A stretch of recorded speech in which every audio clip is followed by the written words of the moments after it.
Yeah, well, that's just like your opinion, man.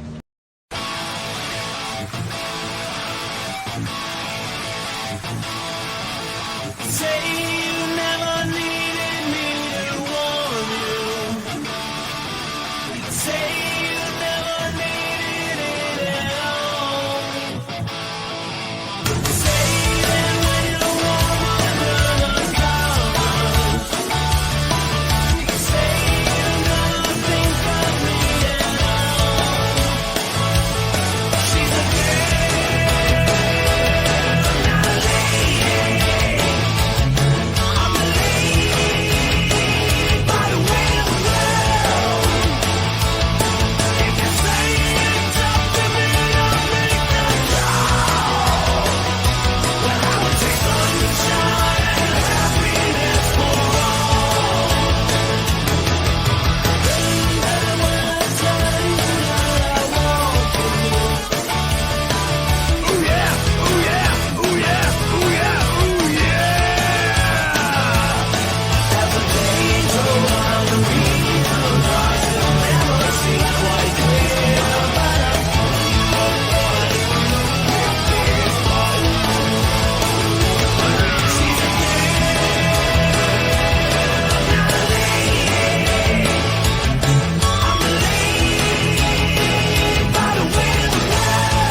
Well, and there you have it. We're a little kung fu oriented, huh?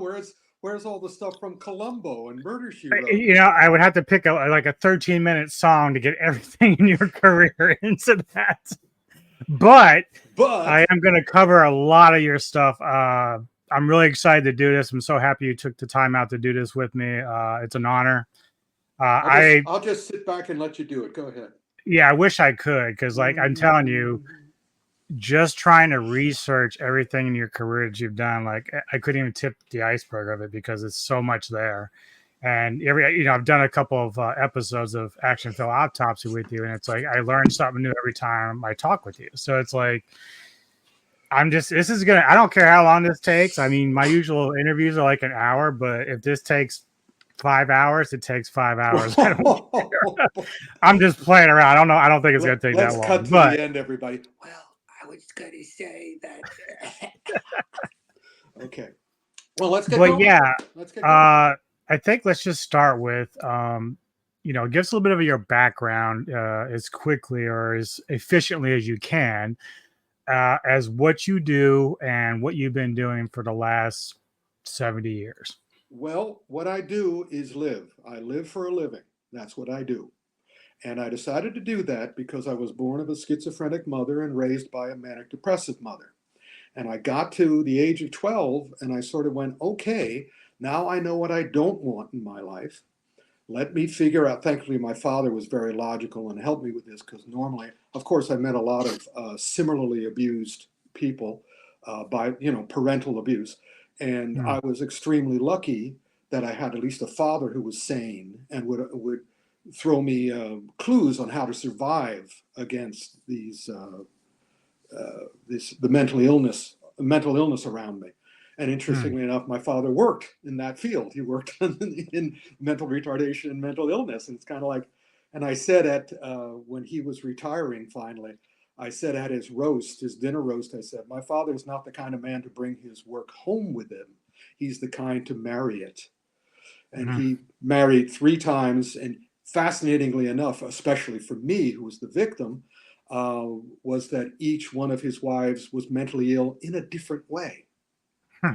So I got the whole branch. So it taught me a lot that I needed to know. So I made a decision at the age of 12, after negotiating with my mother and my stepmother to try to find a way out of this horrible maze.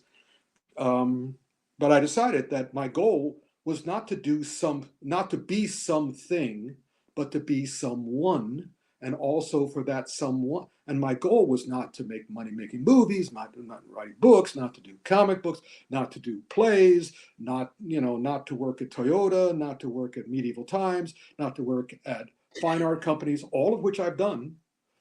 My Right. goal, my goal was to be happy, and whatever made me happy.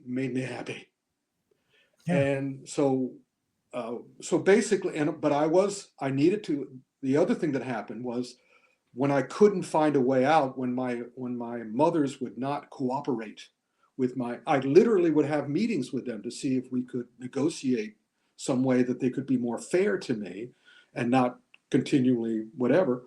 And they wouldn't do it. So I needed to find an escape. And of course, I found the escape on TV. I found it in the movies. I found it in theater, and I found it in books. And the books, of course, and the movies and the TV that I gravitated toward, I should say, were science fiction, fantasy, and mystery, or specifically murder mysteries, because murder mysteries allowed me to idolize a character who would bring justice and rationality to very difficult situations. And science fiction was, what could happen. Fantasy Hmm. was what could happen. That and when I would watch TV, I wouldn't watch sitcoms so much as an escape, as a education in what was possible. In other words, I know I've seen a lot in terms of familial abuse, that the child will carry on the abuse. They will continue the cycle of abuse and pain. I did not want to do that because I knew what it felt like. So I didn't want to that's one of the reasons I'm childless, because I didn't want to risk it. I think you're right, because that's my life is a little bit different in that respect. My dad was very uber religious, so that was a lot of oppression on me. So naturally, like you, the entertainment field of music and Escape. movies and stuff, yeah, it's the way that I dealt with all that. And so, in the same way as like I don't know about you, but when I was like age 13, I don't know why I remember it, but I just said to myself that at that age, I don't want kids. I don't want my kid to end up like this. Like, even though I say to myself I would never be like my dad, I couldn't trust myself not to be like my dad. Yeah, because one thing I learned is that, at least my parents, I try not to talk for anybody but myself, but my parents laid landmines. And every time I think I've dug them all up and diffused them all, another one goes off. Mhm. So basically, yeah, I also felt the same way you did, because I had several possibilities to have children. My now ex-wife, but my then wife, and I talked about it, and we decided that we weren't going to have children until we grew up. And happy to say, I still haven't grown up, and also happy to say that I didn't risk it. There's certain things that I wish I had risked in my life, but I didn't. That was one of them. But I'm also happy because I knew it's a real. You'll see what I continually do is I check out the odds. Whenever I'm Yeah. about to do something that could be life changing, I think about the odds of it going well and not going well. And the result of that, like right behind me over my head, you see Films of Fury. That could have been a great movie. They offered me, and the book. Well, the book, you see, I controlled utterly. The movie, you never control a movie utterly. Even if Right. even if you're Francis Ford Coppola, there are other people involved. The video, they offered me the directorship, the producership, and the writership, and I decided to just write it. Now I regret doing that. Originally, I decided not to direct it and produce it as well, because I knew it would take 8 years, because virtually every documentary does, even something like this. And I felt that I would not be in a good financial state at the end of those 8 years if I did Yeah. all three of those things. But then Yeah. at the end of the 8 years, when the movie came out, I realized, yeah, I did make enough money during that time. Darn it. Darn it. Yeah. I wish if you had the foresight, you could be like, yeah, I'll do this.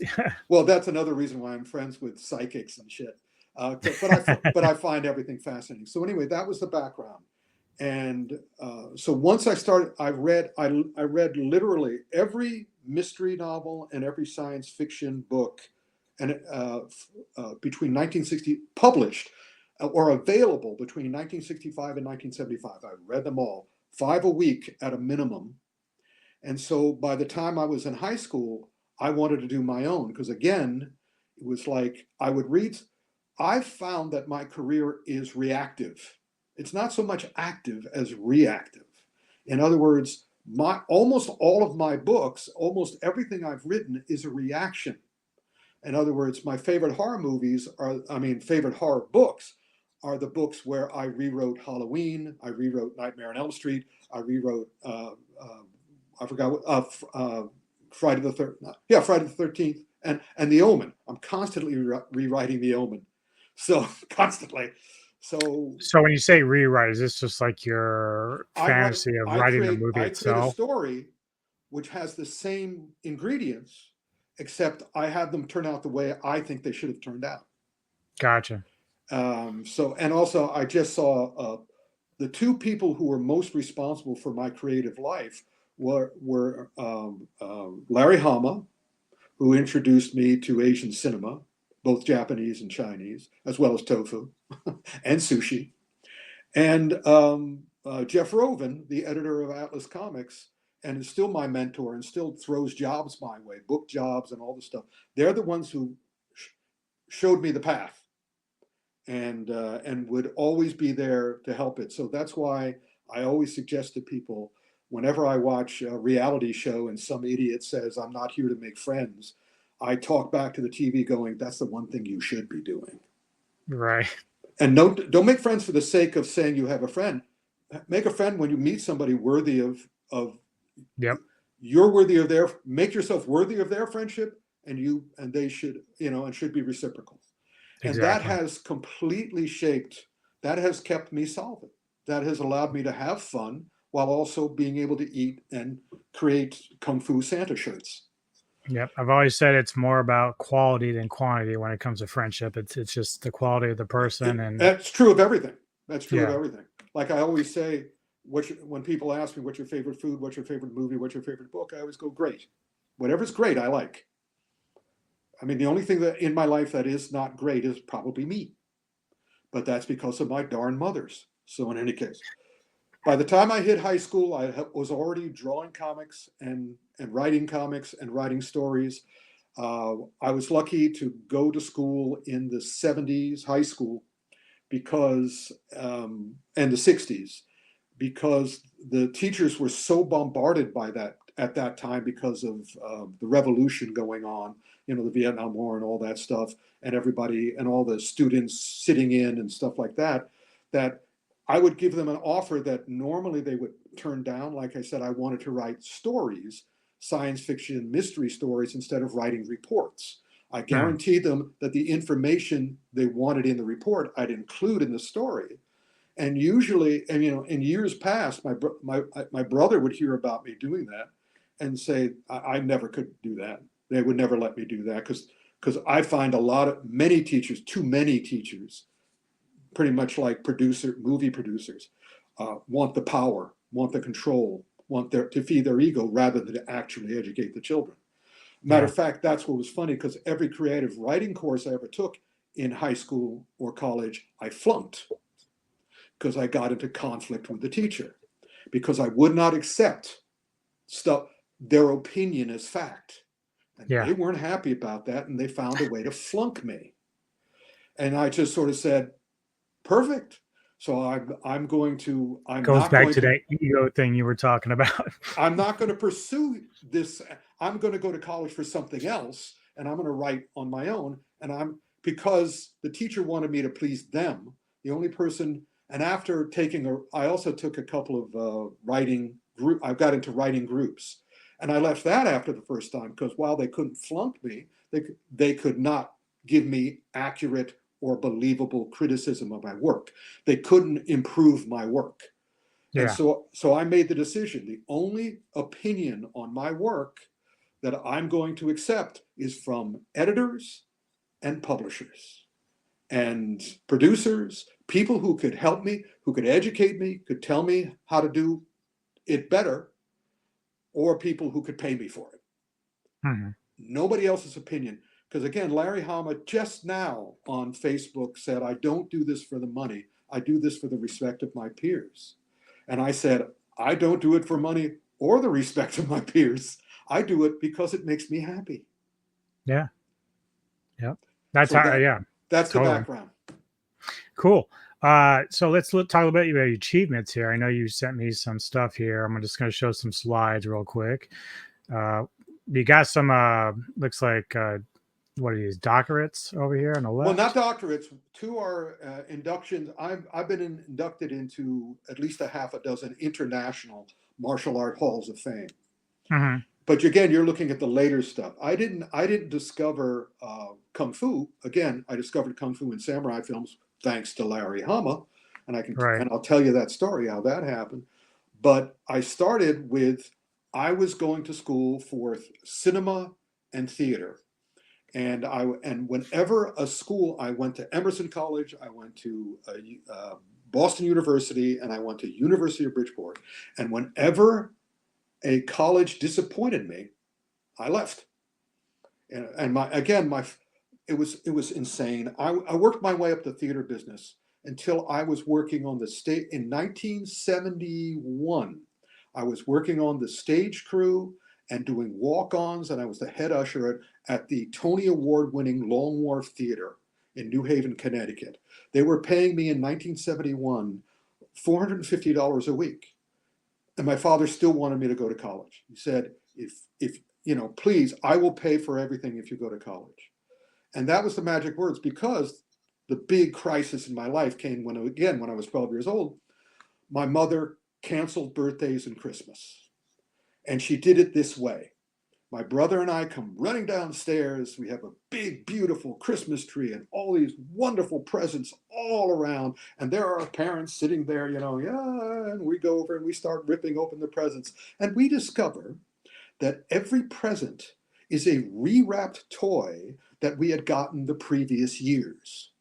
Oh no. And we didn't look at our father because we knew who was responsible for this. We looked at our mentally ill mother, and she was just looking there like the cat who ate the canary. And she said, we didn't think you played with him enough this year.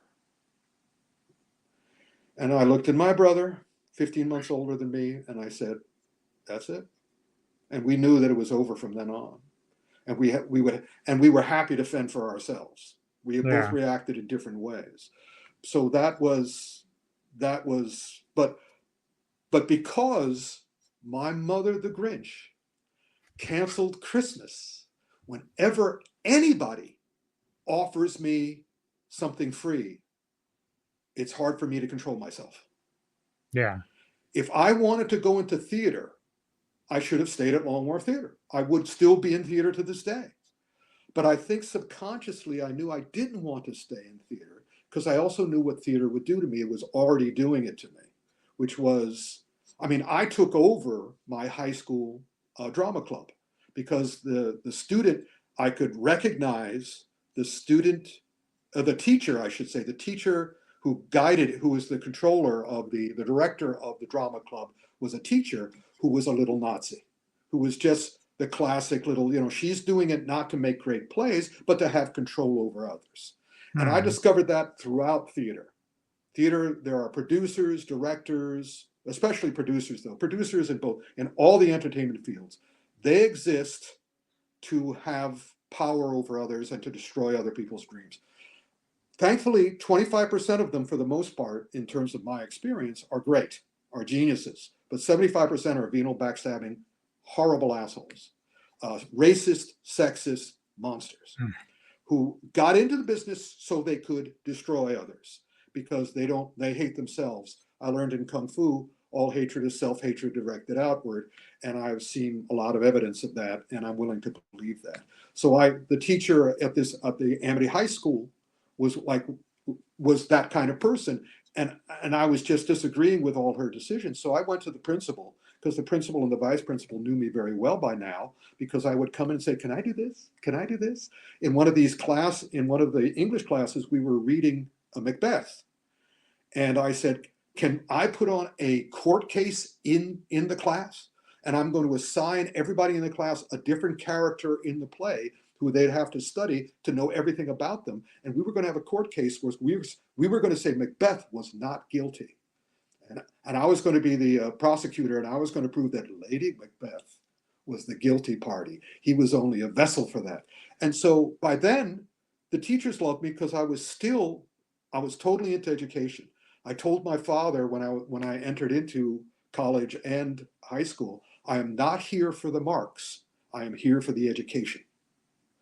I want to be taught. I want to learn something. And I discovered that was my drug. Learning was my drug, because learning made me happy.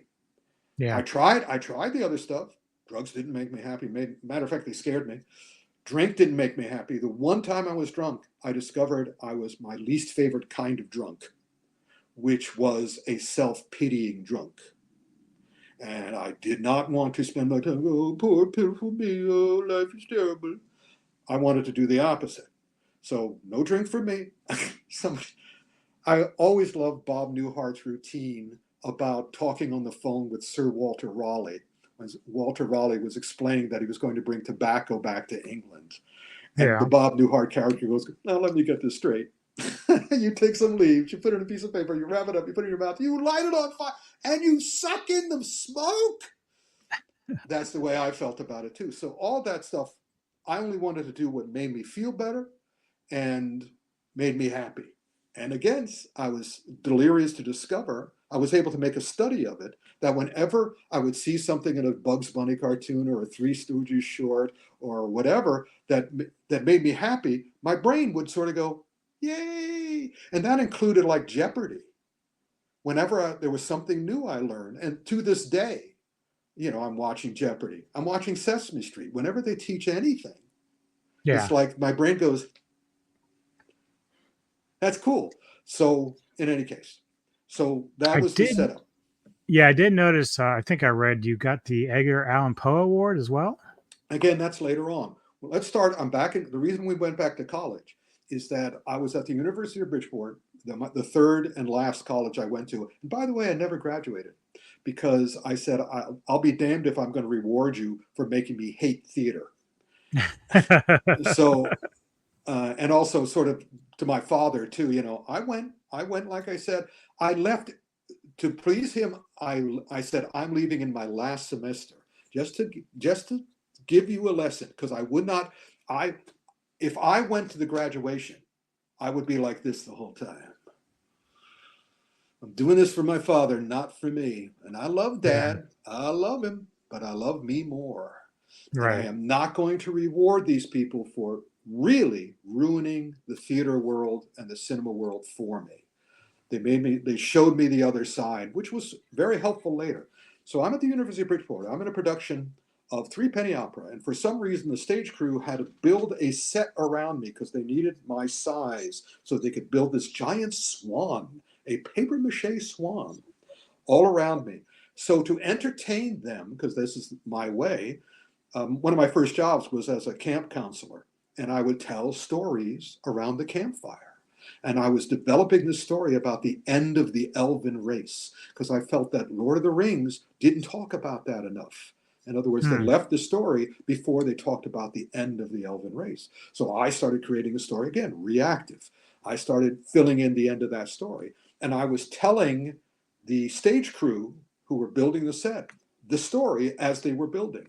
And somebody down there who was fixing a piece down here looked up at me and said, you tell really good stories. You should talk to my brother. He's starting a comic book company in New York. And by then I had already, the 60s is when Marvel showed up. I'd been reading the really terrible Superman and Batman, Red Kryptonite, and imaginary stories up until then. So when Marvel showed up, it was like, wow, just made my brain really happy. And by then I was already drawing. I would do 20-page comic books with my own characters, with my style, which was very cartoonish. And so I was already writing comic books. Yeah, there we go. So what happened is, after, long story short, Atlas Comics, Jeff was the editor at Atlas Comics, and I would go for 5 weeks. And on the 5th week, by total coincidence, it was my 20th birthday, and Jeff introduces me to Steve Mitchell, and he says, Rick, this is Steve Mitchell. He's our art director. Steve, this is Ric Meyers. He's our assistant editor. And that was the first I heard of it. He just sort of, and I went, oh, okay, cool. So unfortunately, Atlas only lasted about a year and a half, but it was a glorious year and a half for me because Jeff took all the hits. But those were some of the comics. It turns out that Jeff kept better notes because it was a traumatizing experience for us, because Martin Goodman, who also created Marvel, created Atlas, and he promised us the world. He said, you can do what you want, and I'm not going to interfere. And then, after in a year, he didn't interfere, and then he started interfering aggressively, and like destroying all of our dreams, all of our plans. And so Jeff was on the front line of that. I only met Martin Goodman once from a distance, but Jeff was in there fighting all the time, and he would put his fist through the wall and all the rest. And I thought I was fine because I had a little desk in the corner of Jeff's office, which was windowless. And oh, that's gotta be boring. yeah, no, it's not. It's far from boring, but there was no escape when things started to go really bad. It was like being in a dungeon. And so, but I thought I was handling it fine because I got to leave the office whenever somebody had to pick up some artwork or talk to a writer or talk to an artist. That would be me. So I would be hanging out at Neil Adams's studio and at Bernie Wrightson's studio and all these amazing artists who are friends to this day. And so I was having a good time. So I thought I was dodging most of the bullets until one day I went to the bathroom and I looked in the mirror and I saw there was a little piece of hair, because then I had a full head of hair. It was out of place. And I went back into the office and I picked up a pair of scissors. And I went back into the bathroom and I chopped off all my hair. And then I came back into the office, and everybody, and the secretary and Steve and Jeff, and when they would look at me like, what did you do? I go, what? I thought I had just taken the snip off. I looked at the mirror. Yeah, I had just. Oh, so you just kind of like blankly just I took went it crazy. all off. Yeah, that was my inner. That taught me again that what's happening on the inside can have an effect on the outside. Yeah. Without me being aware of it, unless I'm hyper aware of it. So Jeff immediately gave me the name of a barber at Rockefeller Center, and I had short hair, which is similar to what I have now. But I did comics, and after that was over, Jeff started throwing work my way. Including, he threw me the sequel. He wrote The World of Fantasy Films, and he wrote A Guide to Fantasy Films and Pictorial History of Science Fiction Films. So the World of Fantasy is that's that like mine. yeah, but that's not Jeff's. That's a sequel to Jeff's, and also Okay. The Great Science Fiction Films, which was the book, was also a sequel to Jeff's Pictorial History of Science Fiction Films. So he would keep throwing me the sequels. And so I got to know the publishers and the editors. And so that's allowed me, for instance, I'd be sitting at home and I'd be enjoying Dragnet and Hawaii Five-0 and all these great TV detective shows. And I would read the reviews in the newspapers, and they all hated those shows. And I was going, you guys are stupid. Yeah, the thing that really drove me crazy, my first adult movie ever was Dr. No. I had seen, all the Disney stuff and Roy Rogers, the cowboy movies, and Three Stooges. But the first adult one was when I was 9 years old. It was Dr. No. And I love James Bond. He changed the world for me. And all the reviews of the James Bond movies was, this sucks. And I'm going, it doesn't suck. And so again, reactive, I started writing my own reviews and sending them in. And I would write letters to the editors and all this sort of stuff. So by the time I got to know all these editors and publishers, I started saying, well, can I write a book on television detectives?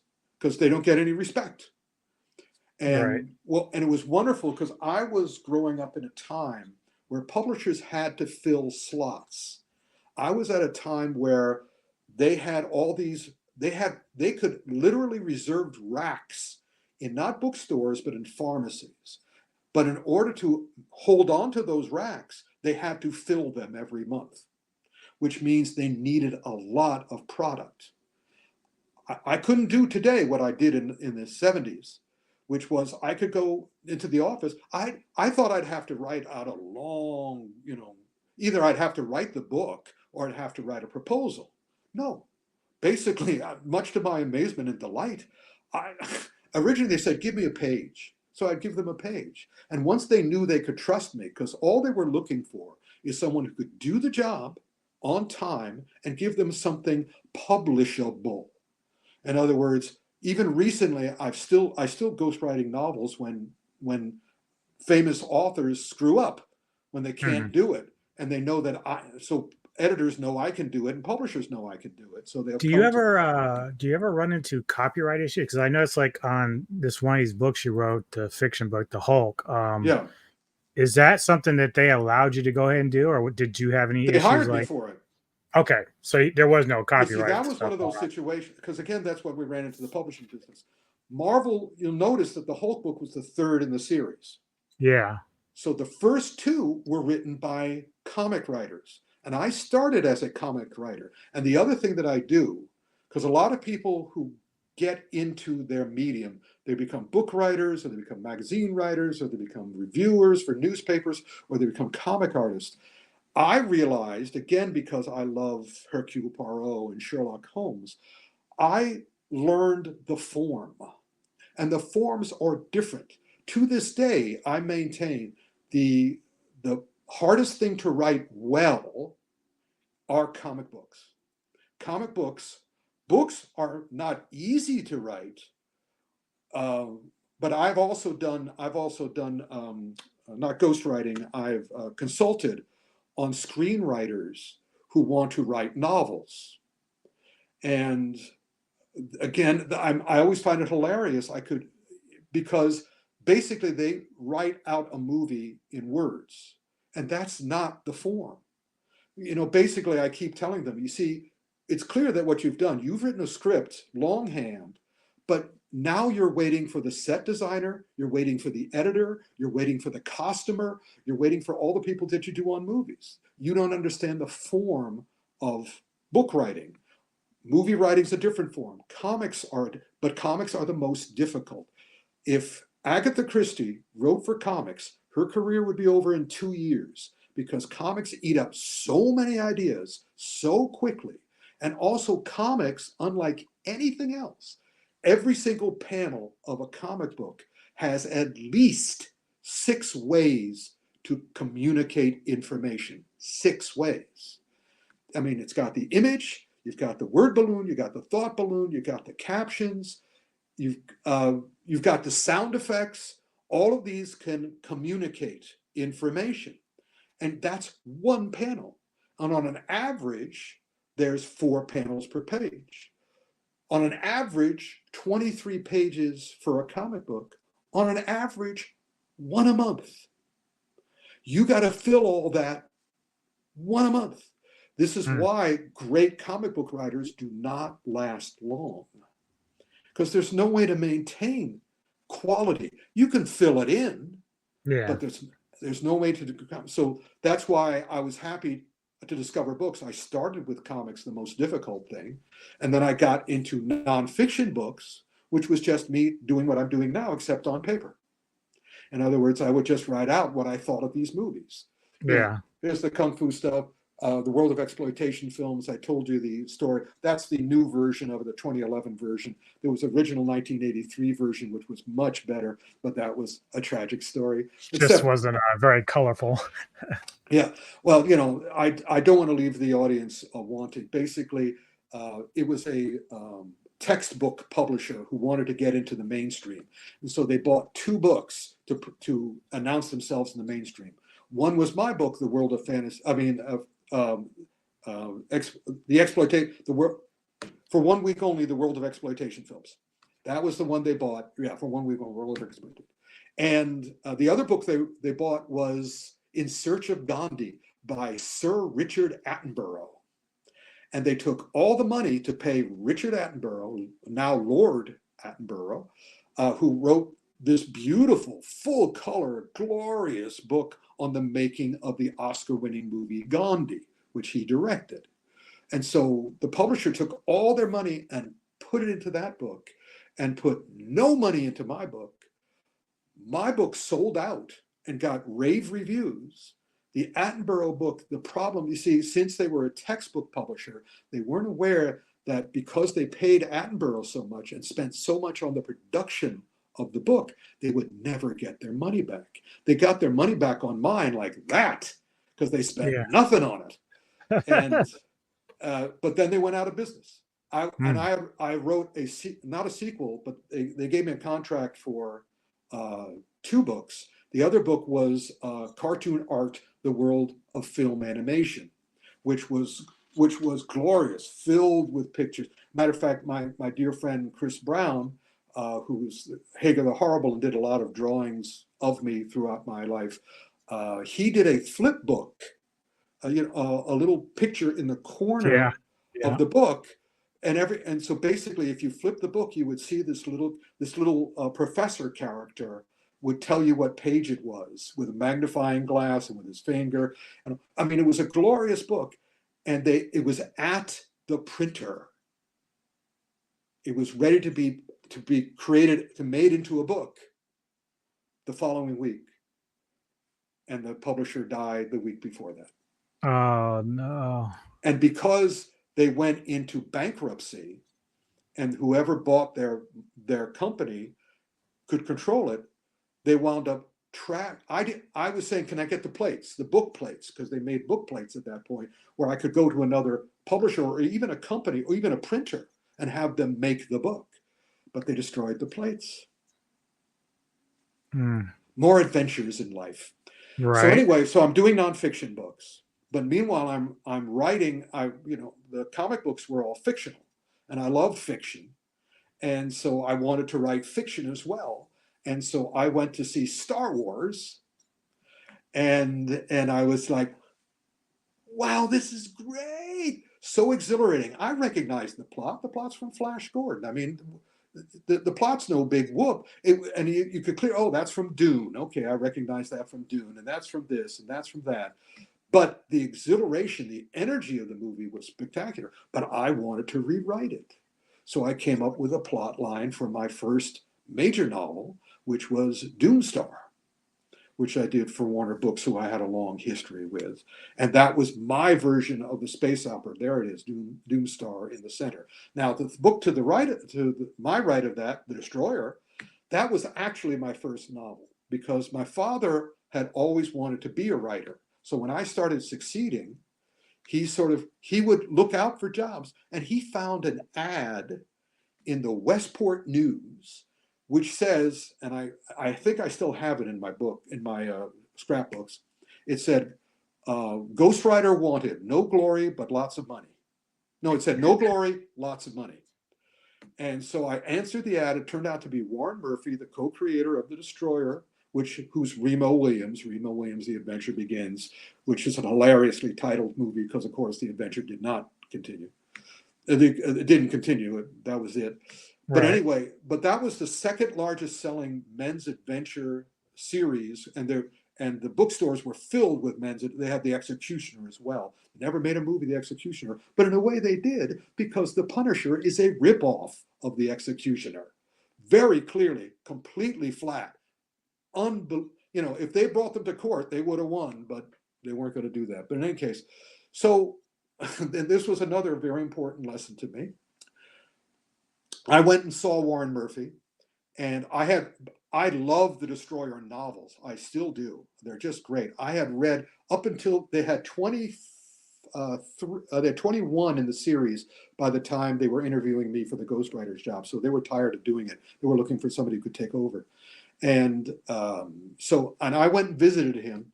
And what sold him on me to give me a chance is that I criticized the latest Destroyer book. He said, "Did you read the latest one, which was called Assassin's Playoff?" I said, "Yeah." He said, "What'd you think?" And I told him. And that's why my nickname in several areas that I work in is the Anvil, because you don't ask me my opinion unless you want it. Yeah. Now, as a matter of fact, when people ask me my opinion, I said, "Do you want approval or do you want my opinion?" Because I'll give you either. If you honestly want my opinion, I'll give you my honest opinion. But if you want approval, I'm happy to give you that too. Because the fact that you're creating anything is glorious. You're right. I made my mistake because the guys who did ElfQuest, Wendy and Richard Petey, came to me for my opinion on their first unpublished issue of ElfQuest, and I said, I think the elves are too cute. And of course, they go on and they ignore me. God bless them. And went on and created the independent comic industry with that. And I learned my important lesson: never criticize someone else's creative work. Always commend them. Understand that it's not your cup of tea, but you didn't write it, so shut the fuck up, Rick. So that taught me that lesson. And so now it's like, do you want my approval or do you want my opinion? Because ultimately, my opinion is always based on, I believe in what Christ said and what Bruce Lee said. Bruce Lee said, learn everything you can from everyone and everything you can, then make it your own. And Christ said, treat others the way you wish to be treated. So whenever I give them my opinion, it's because I want them to be successful. And on the basis of my experience, I feel that I said, this is my opinion. This is what I would do to make this better.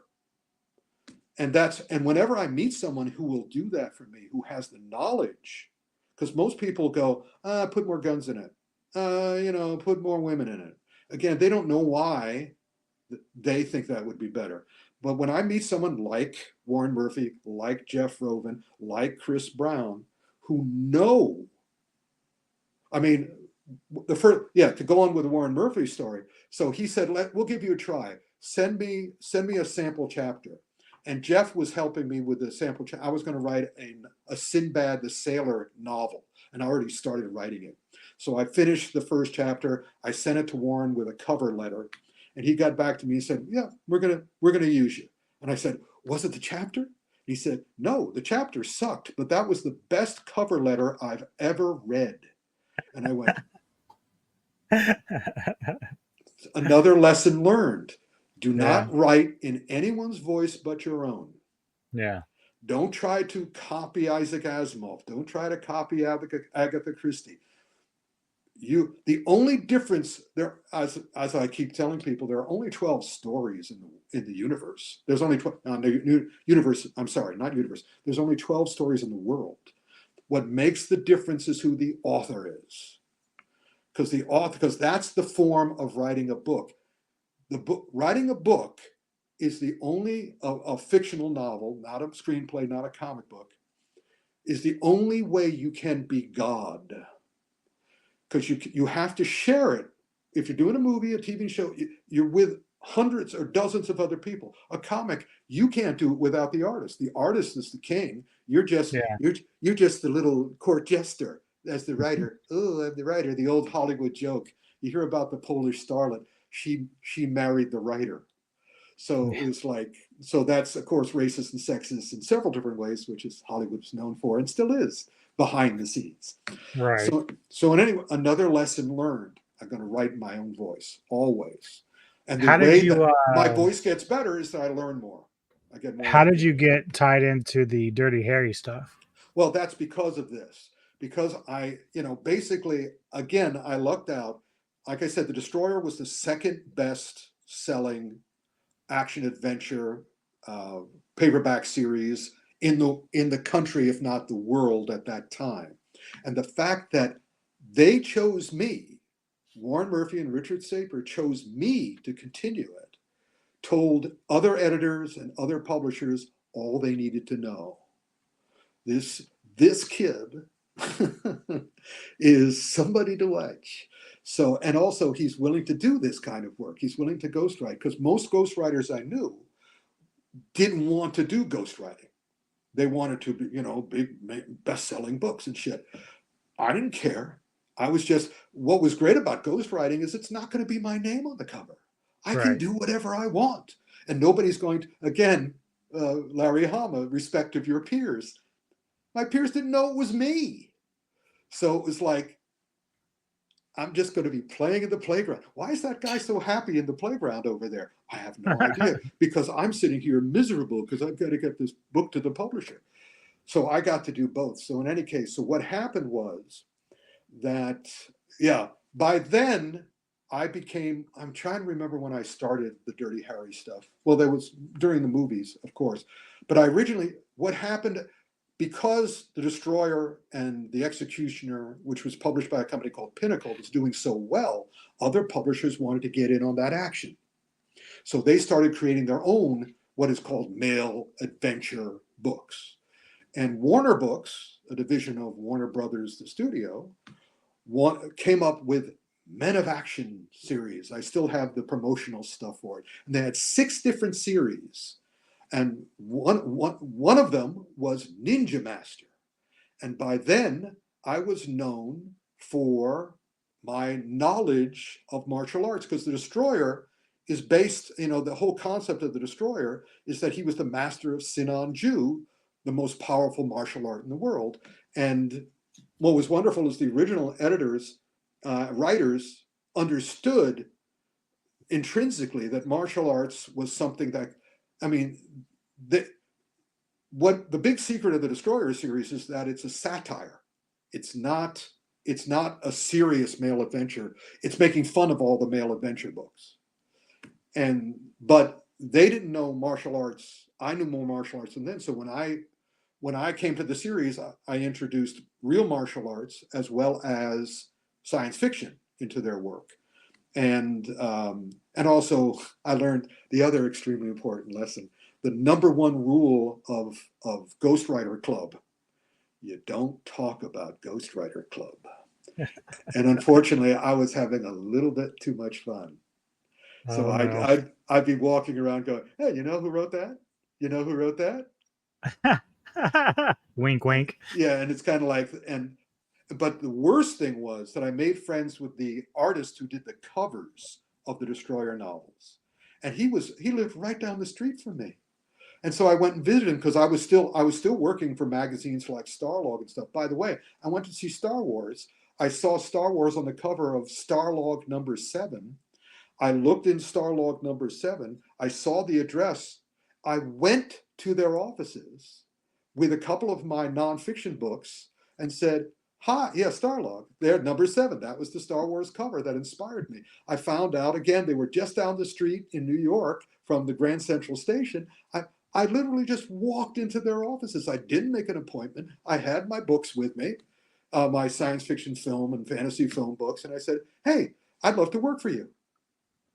And the editor came out of the office and he said, and again, total coincidence, they needed a piece written, and their staff at the moment was overworked. So they asked me to write a obituary for Werner von Braun, the father of American and Nazi and German rocketry. And I said, do you have a typewriter? And they said, no, you don't have to do it now, but come in like as soon as possible. Maybe, they gave me the deadline, and that's always what I've always wanted. Just give me a deadline. I went home that night and I wrote it, and I came back in, and they were surprised to see me. I walk in the next day, first thing, and say, here you go. And oh yeah, I also, that deadline word count, that's what I need. Deadline word count. I'd learned, again, that's the other thing I learned. Whenever I'm about to enter a different medium, I walk a mile in their shoes. I do not come in and give them something they can't use. I always want, because that's why I never say, what can you do for me? I always say, what can I do for you? Because that's the way you get the job. But Yeah. also by knowing the job, by not doing it wrong. If I had written scads and scads and scads, I made that mistake with one nonfiction book. I wrote much too much, but I learned that lesson, and I always try to learn and improve. So I gave them the obit, and the editor publisher came out, and he gave me still one of my greatest compliments ever, which was, I said, "How'd you like it?" He said, "You made him live again.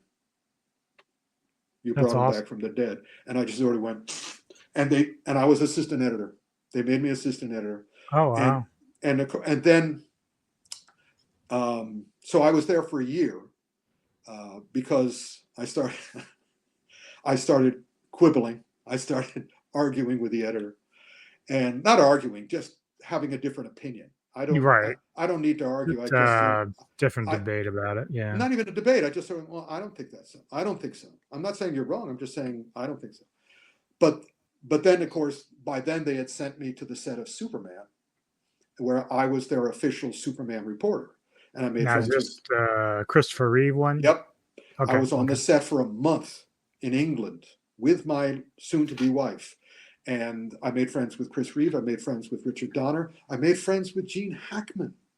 Oh wow. I'm talking to Gene Hackman on the because they were filming. I was there during the Lex Luthor lair scenes. That took a month. I was there for a month while they filmed those scenes. And on the piano, on Lex Luthor's piano, he had framed pictures of all the great villains of history, including his character from Francis Ford Coppola's The Conversation. Huh. Gene Hackman started. And so Gene Hackman is over onto the side getting ready for the scene. And, I look at him, and I catch his eye, and then I point to the picture of him, and I go like this. And he comes over, and we start talking. And I start asking about how he prepared for that role, because I loved that movie. I thought his performance was amazing. And he's telling me about all that stuff, because by then, working at Starlog, I learned the other number one rule, which William Shatner taught me. Because what happens is, and you can still hear it on podcasts all the time, the interviewer is trying to justify their existence to the interview subject. The interview subject is usually a big star, and the interviewer is going, well, I did this, and well, I did that.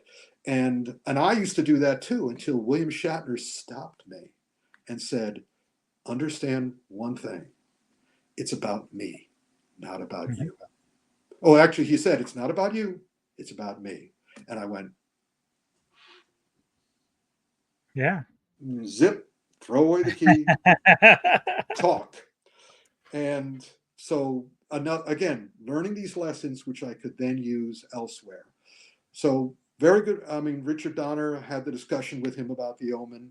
I was there with Christopher Reeve in his New York apartment the night before Superman opened. And I told him, I said, after tomorrow, we're never going to see each other again.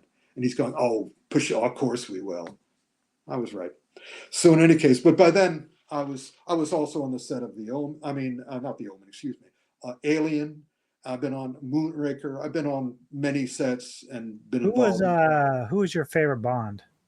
Oh, without any question, Sean Connery, because he was the one I started with, and he was the one who created the character. As much as I think Casino Royale, the Daniel Craig one, is the best Bond movie. Unfortunately, Craig did not continue. The rest of his Bond movies he made two really bad ones. Yeah. And then the Solace other one, was one of them, and then Quantum of Solace and Spectre, was just awful. And I wasn't happy with the last one either. Maybe because he had taken over. So I think he kind of just phoned it in at some point and just he was trying to get out of badly hurt. I don't Yeah. blame him. He was so badly hurt, and of course the producers by then were really tired. And I contributed to a book called Nobody Does It Better, which was an oral history of the James, and I'm quoted throughout the book. And I highly recommend that you find that on and get it, because that's the Is best that the book same one they did for, like, they did a doc on that? Is that the same one? No, I don't think Or- so. Okay. They did a book on Star Wars. They did a book on Star Trek. They did all these oral histories. The latest one that I contributed to was an oral history of the John Wick and Gun Fu films, which I contributed to. You'll see me quoted throughout in my own little Gotcha. sections. But the only thing they didn't include in the James Bond book, which I told them, but they said, no, we could get sued for this.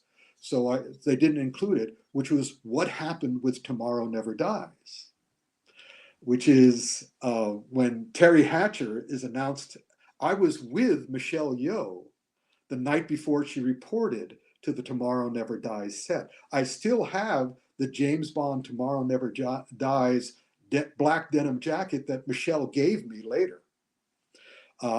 Because is that this one? No, yeah, that was the night before she reported to the set of okay. Tomorrow Never Dies. And right after that picture was taken, her agent came over and said, the studio wants to talk to you. The production wants to talk to you. And she takes the phone and she walks away, but she doesn't walk far enough away that I can't hear her. I wasn't trying to hear her, but she's Yeah. on the phone and she's listening on the phone. She's going, well, if they don't want to use me, why did they hire me? And I went, Then later I'm watching Entertainment Tonight, and Terry Hatcher is giving the Entertainment Tonight reporters a tour of the set. And she says, and it's the big party set where Bond runs into Paris again, and when they introduce Michelle Yeoh's character. And there's Michelle Yeoh in a glorious, miniskirt dress right beyond Terry Hatcher. And Terry Hatcher very clearly and very consciously does not introduce her to the Entertainment Tonight people. And I went, Wow. And then, again, Entertainment Tonight, they're covering the premiere of Tomorrow Never Dies in England, in one of the squares where the theater was. And they're interviewing everybody, and they get to Pierce Brosnan. And they actually ask him, what would you say to your co-star? What's the one thing you would want to say to your co-star, Terry Hatcher? And I can't quote it because, by the way, this interview has disappeared. Probably for good reason. Well, for understandable reason. It's for the same reason that the shirts, because the crew made a T-shirt that said, I survived, Tomorrow Never Dies. Those shirts are gone too. Those are destroyed. But Pierce Brosnan says, I would tell her to be careful on how she treats people on the way up because she'll meet them on the way down. Well, that was kind of funny because, I mean, in my opinion, she had already kind of hit her pinnacle early, like Tango and Cash and stuff like that. So by the time she got to Tomorrow, I kind of felt like she was already on that way down. Well, she clearly, but also you'll notice that her character lasts 10 minutes. Yeah. And you'll also might notice that when they have a shot of her corpse later on, it's a special effect. That's not her. What happened was that Terry acted so abominably to everybody on that set to such a degree that they fired her. Wow. And they took her part. She was supposed to be in Bond's arms at the end of the movie, not Michelle Yeoh. And so what they had to do was that once they fired her, they had to rewrite the movie as they went along. They couldn't stop. I didn't realize there was that much turmoil with that film. That's crazy. And also, and by the way, that quote pretty much ended Pierce Brosnan's tenure. You'll notice this. At that point, he couldn't say shit about any of his co-stars. And the next movie they had, what was her name? Where she played Christmas Jones. A terrible. Shit. Yeah, she was from Starship Troopers. Denise Richards. Yeah, at that point, I mean, they were waiting. I mean, he was contracted, so they couldn't, because they would have gotten rid of him then if he wasn't contracted. But as soon as they could get rid of him, they did. Yeah. And they got Daniel Craig. So yeah, so anyway, these are the kind of, this is Hollywood, man. But well, for the record, just got to put it out there. I'm a Roger Moore guy. Live and Let Die is my movie to go. You see, I didn't like it at all. And again, you could see my opinion in Nobody Does It Better. My favorite Roger Moore was The Spy Who Loved Me, because they treated him reputably. But then again, you're not as old as me, so I grew. I found that whichever Bond is your first is the one you love. Yep. Yep. And again, my first adult was Sean Connery. So in any case, back to Dirty Harry and the rest of the gang.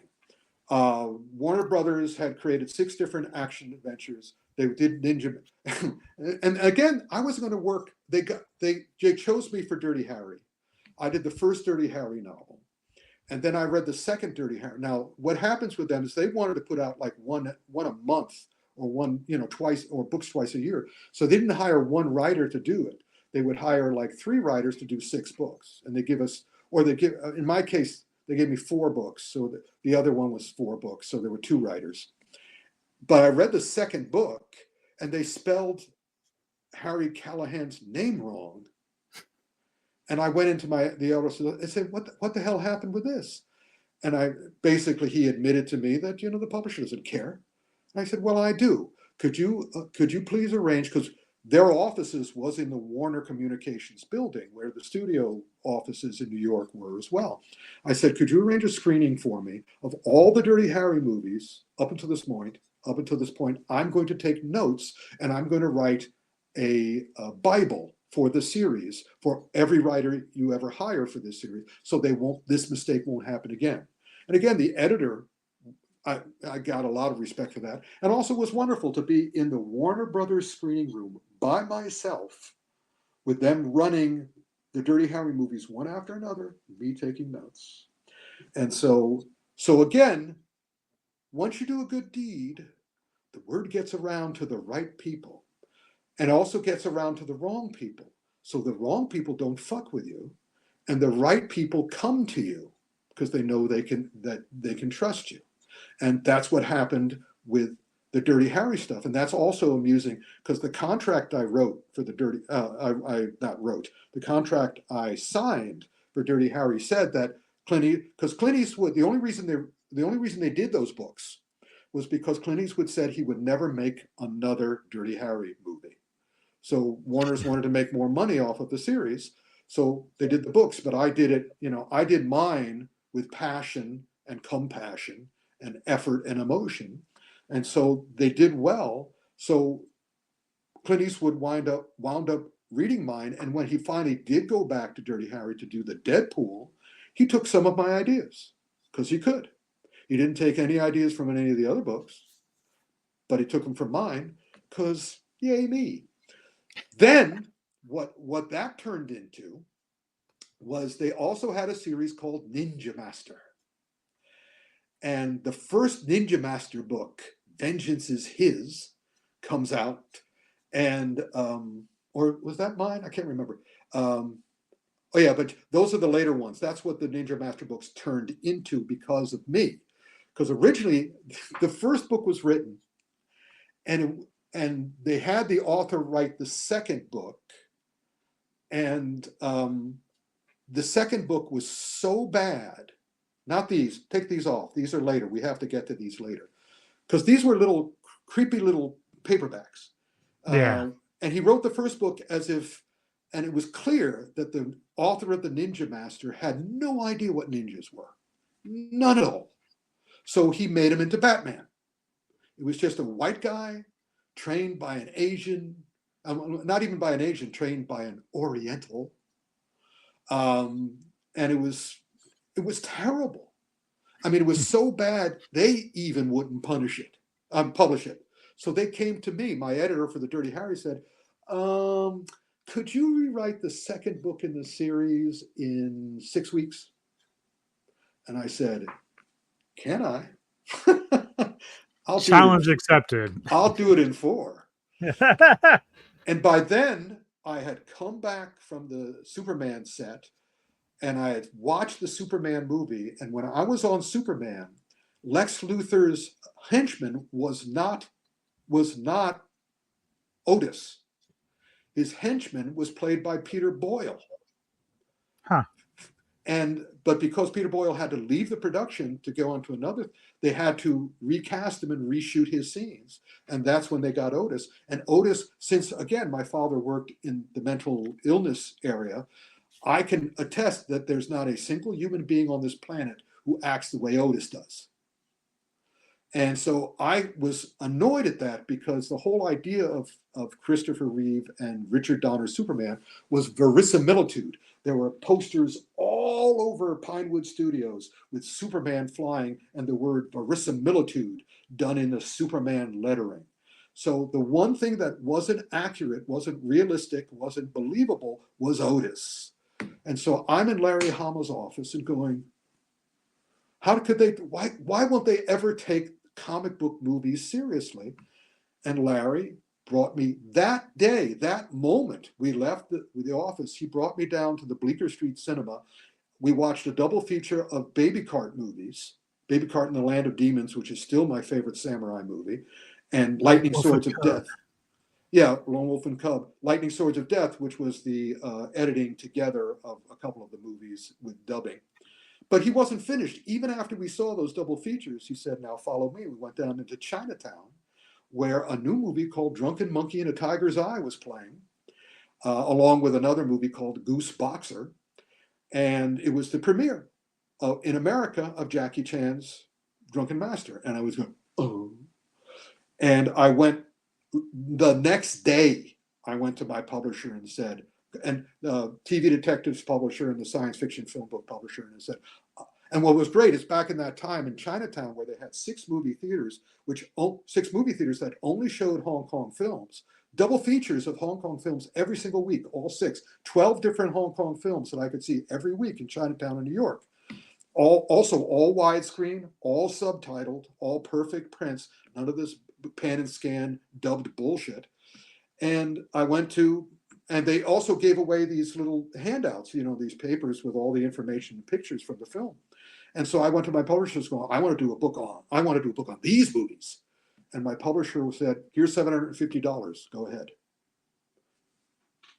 Easy as that.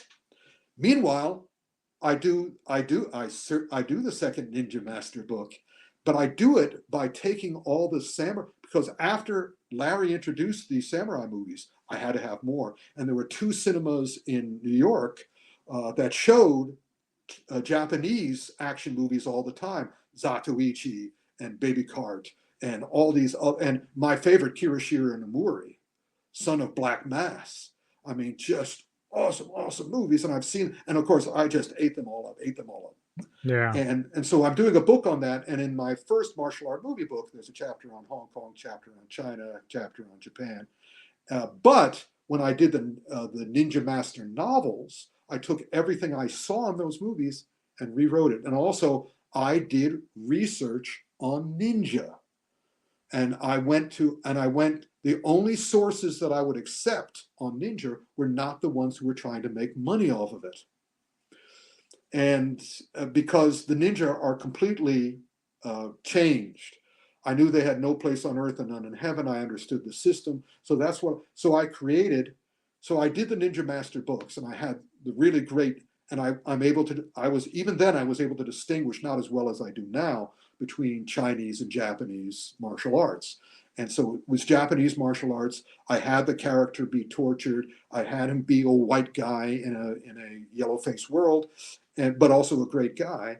And I got better editors as I went along. So I did 6 of those. They finished the 12 original cheap little thin Ninja Master books. But by then, ninjas had become popular in America. So Warner's wanted to take advantage. They said, we have a series called Ninja Master. Is that how Chuck Norris kind of got into some of that with the Octagon and stuff like that? Well, interestingly enough, I think, was it the Octagon, or was it, there was the one that he did with Mako, I forgot what it was called, but that's a knockoff of the Destroyer. Okay. He was doing the Destroyer. So yeah, of course, but no, he worked for Cannon. Chuck Norris worked for Cannon, and Cannon was the one who ruined it, because Eric von Lespeter wrote the best-selling novel, The Ninja. Right. And they were going to do a major motion picture by the producers of Jaws for Universal Pictures on that book. And then Cannon Films rushed out Enter the Ninja, of course, and ruined it. So they were never taken seriously again. But thankfully, it wasn't too late for me because I was brought into the office of one. I went from the editor I was working with at Warner's, and they sent me to a senior editor, a guy named James Frost, awesome guy. And he said, we'd like you to create a big a Ninja Master book. So now you can put up those pictures, because you can see by looking at those pictures that they put money in those covers. On the ones on the right, the ones on the right is the year of the Ninja Master. The ones on the left are the War of the Ninja Master. And again, embossed covers. The only thing that's not big is the name of my pseudonym, because they used the same pseudonym for the original Ninja Master books. But when they contracted me for these books, which are two, I told them I'm going to do 2 tetralogies. Tetralogies are 4 books. And basically both of those, all 4 of those books is one book. And they're also worldwide. The first series is my investigation of every religion on the planet. And the second series is my investigation of every government on the planet. But of course, it's done by our leading character, because the name of the author is Wade Barker. The name of the main character is Brett Wallace. But Brett Wallace is, as a round eye, is a gaijin. And I needed to make him into a more reputable character. So I changed his name. He took the name. He's also, both books are his search for self, because he was splintered by being a white ninja. He had to find out where he fit into all of this. So I changed his name to Darimo, or as it's English, Dermo, which is a great name, Dermo. And by the way, Mo in Chinese means hairy, because my name in Chinese for Hong Kong people is Mo Guai-Lo, which means hairy flying devil. So in any case, he becomes Dermo, and Dermo is the Japanese word for nobody. He becomes an assassin named Nobody, which is the ninja. The whole concept of the ninja, they're not guys in superhero suits. Their job was the art of invisibility. Yep. The legends of the ninja is that the ninja would run toward a crowd of the elderly and not come out from the crowd. But when his followers get there, they can't find him because he had turned into an elderly. They couldn't distinguish him. And all these other wonderful tricks based. I went to Japan, researched the ninja. And these books took me years, but also they're still, I get fan mail for them all the time. But also the contract I signed for those, they gave me the name. I can use Wade Barker, and I have in magazines and stuff. It's legally my name now. I can use, I don't know about legally, but it's my name according to the contract. So I got to do that. And again, when the word went out again, whenever another publisher, when an editor or a publisher needed a ghostwriter, they would go, and if they went to my agent, he would always recommend me. So I wound up doing a series of war novels. What other series did I do? I did, and the war novels were great. I really enjoyed the war novels. There were the Mission Code books. Dirty Harry, Destroyer, Ninja Master, and that's what I limited it to. And then I started doing books with my own name on them, and of course I didn't do the same thing. I did 3 horror novels, the books of the undead. I'm kind of curious. The Fear itself, that kind of looks kind of cool. Fear itself is a rewrite of The Omen, and a rewrite of, what was the other one I didn't like? Of course. The John Carpenter series. What's the John Carpenter horror movie? The Thing? No, the first one. Halloween. Yeah. Halloween. Yeah, that's right. Fear itself was my rewrite of Halloween. Okay. The second book in the series was Fear itself was my rewrite of The Omen, and the third one, which was Worst Nightmare, was my rewrite of Nightmare on Elm Street. And I would keep on pointing out something I'm still waiting for some horror person to realize. I mean, I thought in Ghostbusters they'd do it, and they didn't do it in the new Ghostbusters, where Camille Nanjiani shouts out at one point, "We're all going to die," and there's Bill Murray's right next to him, and Bill Murray doesn't say anything. But the Bill Murray I know from the original Ghostbusters would have said, of course we're going to die. Everybody's going to die. We Some sort of all quip. die. Yeah. And what's great is that the ghosts are living proof there's something more. So relax. Because basically that's, to me, what a horror movie should be. All these people are so frightened. What the fuck are you frightened of Freddy Krueger for? He's proof that there's life after death. And that's what I did in Worst Nightmare. One of the victims, when I have my Freddy Krueger character, who's a cop who's a child molester, when he becomes his monstrous ghost-like demon creature, one of his first victims at the very end of the book also comes back and basically says, if you can do it, I can do it better. do it. And she does. Staying with the horror theme, I did want to talk about your time and working with Just Before Dawn. Just Before Dawn. Yeah. I had a chance to watch that like about 2 or 3 years ago for the first time, and I really enjoyed it. But I didn't realize you worked on it at the time. So with the can you take me back with that? Who did sure. Again, another proof, kids. Don't show that picture of me again. I don't like that picture. It's a more proof that you should make friends. Because when I was working at Atlas Comics, I would have to take the train into New York every day. So I became a commuter. And I made friends with a group of people on the train. And there were 4 different people, and they all did different things. But one of them, Don Stillman, worked at a small movie company in New York. I can't remember the name of it, but they're the producers of this movie. And what happened was, so we're talking, and we're very good friends, and he knows I'm a writer, he knows I'm a comic writer, he knows oh yeah, that was the ending. Yeah, all this, I'll tell you all the stuff that so whatever, it was a script written by 2 guys. Oh yeah, get that picture out of there. I don't like that picture of me. Anyway. It's a great picture. What are you talking about? Yeah, and it is a great picture, but it wasn't that way to begin with.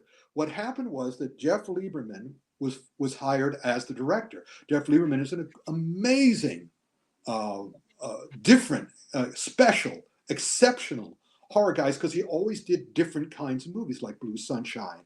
All of his movies, he always wanted to do the same thing I did with the novels, which was to do a twist, to do a realistic twist. So he wanted to do this not the way it was written. So he needed to rewrite it because because of the contract and the production schedule and everything, he had to start directing it by Monday. And he had Friday. And he went to one of the producers, Don Stillman, and said, do you have anybody who could help that I could bounce ideas off?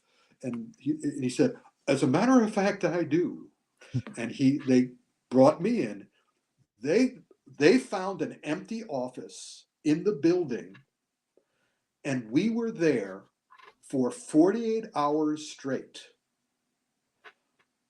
We would go through we went through, of course, I read the movie. Jeff had already read it over and over and over and over again. And I was just like, again, the kid in the playground. I saw things. I said, well, why don't we do this instead of that? Why don't we do this instead of that? Why don't we do this? Because the basic idea was good. The basic idea is that the question is, how can a masked killer seemingly be in 30 places at once?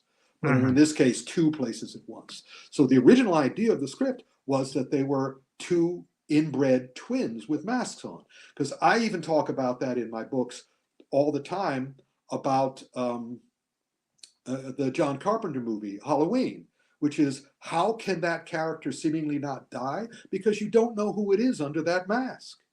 You can solve Halloween as a Playfair mystery, like an Agatha Christie Sherlock Holmes mystery, by understanding the first thing you see in Halloween when they get to the sanitarium is that somehow all the cages are open and all the crazy people are wandering the grounds. And so I sort of said, that's not Michael Myers. Michael Myers is the brains of the operation. And he would give the mask to another one of the escaped lunatics, and they would go kill people until they were killed, and then he'd take the mask and give it to somebody else. And I said, oh, geez, that's genius. That's so great.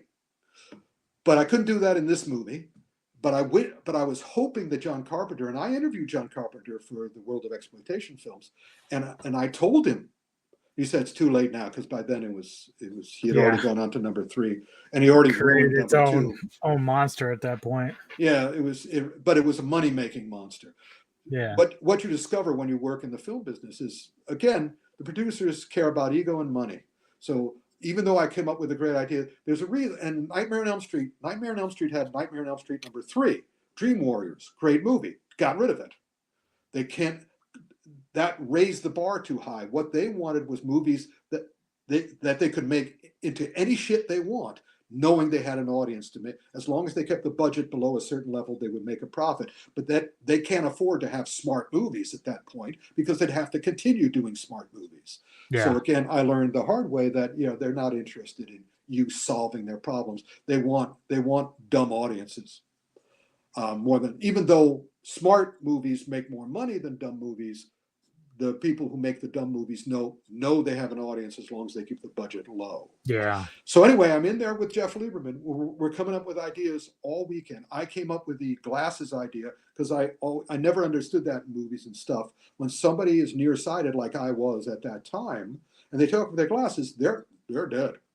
They're pretty much dead. But nobody would ever admit that. So we put that in.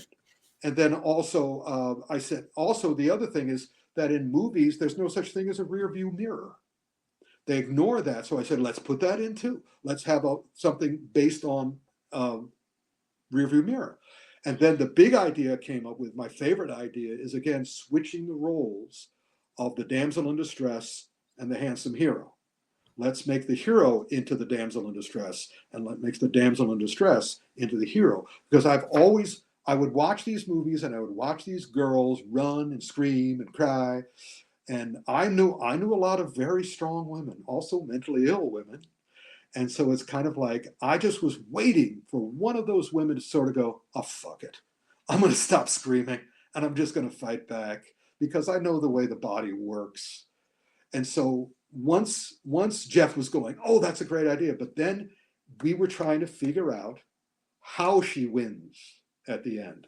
And he couldn't think of something and I couldn't think of something, even though I was sort of saying, let her go for the eyes, let her go for the throat, let her go for the ears. I mean, there's a place right here. This is how, unfortunately, Bruce Lee died, and also Liam Neeson's wife died because she broke the bone right here. When you break the bone right here, the brain is flooded, it drowns in blood. Oh, wow. So we could do that. But again, that would take too much. He needed something that the audience would viscerally understand. Yeah. So he went home, and by total kismet, coincidence, whatever, their toilet is backed up. And he's like going, ooh, I don't want to put my hand in there. And his wife walks by and plunges her hand into the toilet, pulls up the crap, and the toilet clears. And he goes, ding. And so they had to do the special effect of allowing her to put her fist down the twins' throat and kill him that way. And also that wonderful ending, because they had, the inbred twins had a little sister who was autistic or whatever. And throughout the thing, she would always run into the scene and would always side with the lion. In other words, she was like an antelope who would side with the lion. So at the end, she runs in and she looks at her dead brother, and then she looks at the girl, the ex-damsel in distress, standing alone over him with a bloody fist, and goes, and then runs away from her. What a great ending. So that's what happened. And they were very kind because they were not contractually obligated to put me in the credits. He slipped me in the credits as background research. So you can see me in the end credits as background research. And I like that because I did get a chance to check out an interview you did with Teresa Chen and David Vuong, I think is his name. And you were talking a little bit about I Spit on Your Grave and how something about your input on like a review or an episode or something. And you stated something like you were siding with the one woman wanted you to join in because you were the only male. Right. Yeah. I got involved in the Incredibly Strange Film Show in England and America because of the world of exploitation films, and that's because the female researcher for Jonathan Ross and the producers of those specials, she was looking for any book on the subject of horror movies or slasher movies or murder movies who had an opinion that the women shouldn't be simply victims. And my book distinguished between the degraded, I forgot, and distinguished between two D words. I can't remember what they were now, but I was saying there's a certain kind of victim who is a victim, and there's a certain kind of victim who is just a victim, who has all her humanity has been robbed from her, and she's just there to slaughter. And I didn't agree with that, so I had two different words. And if you get the new version of you showed the cover before of the World of Exploitation Films, you'll see that. So she walked into the producers and the director's office and said, if you don't hire this guy as a consultant on this series, I quit. So I went to work on several episodes, both in the first and the second series of the Incredibly Strange Film Show. So again, make friends, people. Speak for yourself.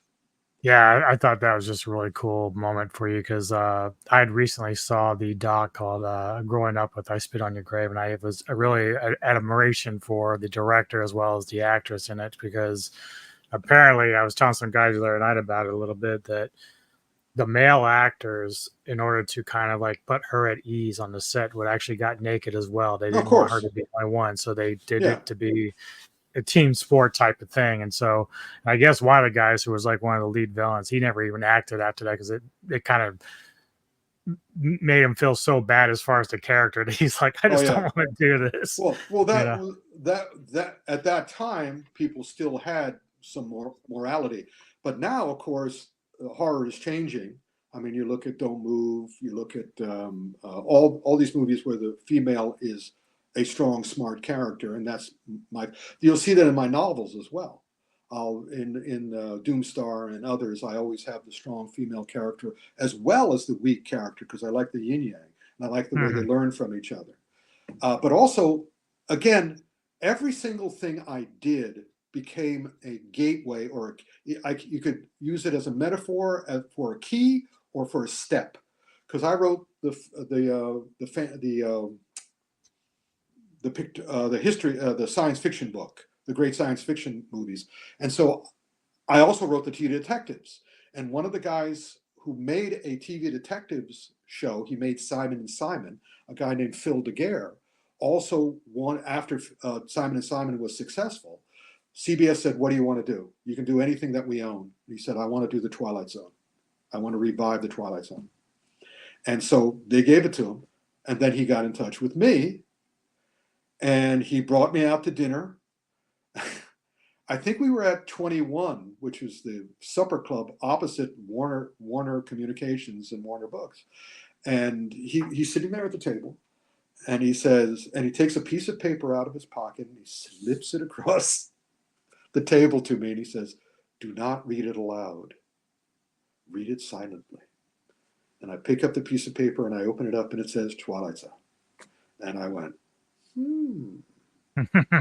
And he said, I want you to come work. I want you to come work with us to be the liaison to the science fiction community. Because by then I had worked for Starlog and Future Life and Famous Monsters of Filmland and all these and science fiction publishers. So I knew everybody in the business, and I would be the liaison. I would be the Twilight. And I went to work for the Twilight. I went out and lived in LA for a year and a half. And they didn't have a job for, I was the liaison, but that wasn't good enough for them. And Harlan Ellison, one of the greatest science fiction writers of all time, was also a consultant for them. So he came up with my title, which was Special Media Consultant. I was the first special media consultant ever. And suddenly all these other companies and networks and studios created their own. And we would all hang out, because one of the jobs at the Twilight Zone was every weekend I went to a different science fiction convention somewhere else in America, in North America. I would be in Canada, and I'd be all over America, and every single weekend. And it was just awesome. I traveled the country and Canada promoting this, but also at the same time, World Northall gave me 35 millimeter prints of 5 Deadly Venoms and 36 Chamber of Shaolin, which I got to bring to all these conventions. So when I wasn't promoting the Twilight Zone, I was showing 35 millimeter prints of my favorite Kung Fu movies. I'm so So- glad you mentioned that because I was going to say in the early 80s. So I grew up in the 70s as a young kid, and the only films I was really exposed to in terms of martial arts and kung fu and stuff was Bruce Lee films and, of course, Lone Wolf with Cub. Mhm. But then in the early 80s, if I'd say like 81, it'd have to be the year. I was up late one night, and you had the tube TVs and everything back in the day. And they had something called Black Belt Theater, and That's they were right. playing 5 Deadly Venoms. So you made a point in one of your interviews to talk about how America was bringing that in, or somebody was kind of forcing this into the American market. Mhm. Can you elaborate on how that came to be as well? Because that really opened up my world to a whole different, series of movies that dealt with martial arts and stuff like that. And many people, anybody who ever went down to the Chinatown movie theaters and saw any of these things knew that they were awesome. And also, if they were a comic book lover, because movies were still not doing comic books right. When I saw Drunken Master, I said, "This is a comic book come to life, except done real." So somebody smart, in this case, World Northall was the one who did Black Belt Theater. They went and this is hilarious. They got in touch with Shaw Brothers Studios and said we would like to show these things on American television. And Run Run Shaw went, go ahead. Gave them 105 of their best kung fu movies for a song, for next to nothing. And I found out later why that was. Because by then I was doing my first martial art movies book, and the Ocean Shores, which was trying to break the VHS kung fu movies into America, they also got in touch with me because by then I was the entertainment editor for Inside Kung Fu magazine, which was my ticket to ride. And so as long as I could promote them, they would do anything for me. And so they basically said, what can we do for you? And I said, send me to Hong Kong. Yeah, there's Inside Kung Fu. Famous monsters. I've written for all this stuff. We can get into Alien later, whatever. But to stay on the Kung Fu stuff, they sent me to Hong Kong. I met everybody. And I was at Jackie Chan's 32nd birthday party. And all the Chinese actors who could speak, or the Hong Kong actors who could speak English, would come up to me and go, "You like these movies?" Because for them, it was lower than low. It was stuff they were doing just for the money. Not Jackie Chan, but all the other actors, the guys who wanted to be serious actors. They thought kung fu stuff was crap. And by the way, and also they had to relate. This is why they called us Guilo, foreign devil, because it turns out Run Run Shaw also thought the American audience would never accept these films. So he made free money. So he's just, yeah, go ahead, whatever, because he thought they would fail, because they didn't have a great deal of respect for them. They figured Americans would never get them. And also originally, again, if you read my books, originally you find out that these movies the Hong Kong original Kung Fu movies were made for women and children. Men didn't have time. Men had to make a living. So this was just for women and children. So again, they had no respect for these films, but that allowed us comic book loving movie lovers just to go, this is the greatest. You guys are actually doing this shit. You're not getting stuntmen and special effects. So, and what happened was that once World Northall, the only reason Black Belt Theater stopped is because it was successful. Because when World Northall heard that I was going to Hong Kong, they said, could you talk to Run Run Shaw for us? Could you ask him if we could put together, because by then they had done 5 packages of syndicated movies. They wanted a 6th package because they had finished. And Yeah. I said, sure. So I was there at Ocean Shores, their beautiful offices. And of course, they had the number for Shaw Brothers Studio, and they give it to me. And I call up thinking I was going to get a secretary. Run Shaw picks up the phone. They gave me Run Shaw's number. Wow. And he picks up the phone. Yes, this is Run Shaw. I said, hi, I'm Ric Meyers, and I'm babbling and saying, I'm representing World Northall, and we would love to put together we've been very, I didn't realize then what was going on. We put together a very successful series, so we would like to do another series. Pause.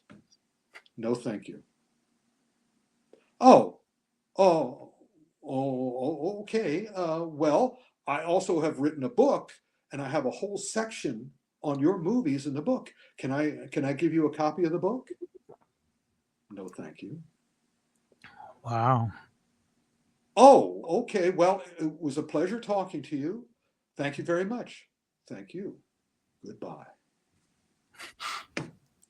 I called that, I didn't count the number of words. I think it was 6 words he said to me. I said the 6 words of Run Shaw. Later, I would meet him. In 2001, I would meet him at the Hong Kong premiere of The Accidental Spy in the company of Raymond Chow and Jackie Chan and all the rest. But yeah.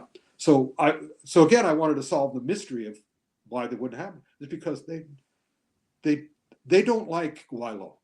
They're we can get into all sorts of psychosexual reasons, Right. but basically, yeah. I mean, they look at Americans, and they look at their women, their Hong Kong women, and they look at the way the women look at the American men, and then the way the women look at the Hong Kong men, and the Hong Kong men are not happy with us. So there's always a mystery to be solved. Yeah. So I wanted to just kind of go through some of the people that you have had a chance to meet. We obviously we know you met Michelle. Mhm. The gentleman on the right, is that Jim Kelly? That is Jim Kelly. Okay, good. So at least I I'm not recognize. sure if I did the last interview with him, but I certainly did one of the last interviews with him.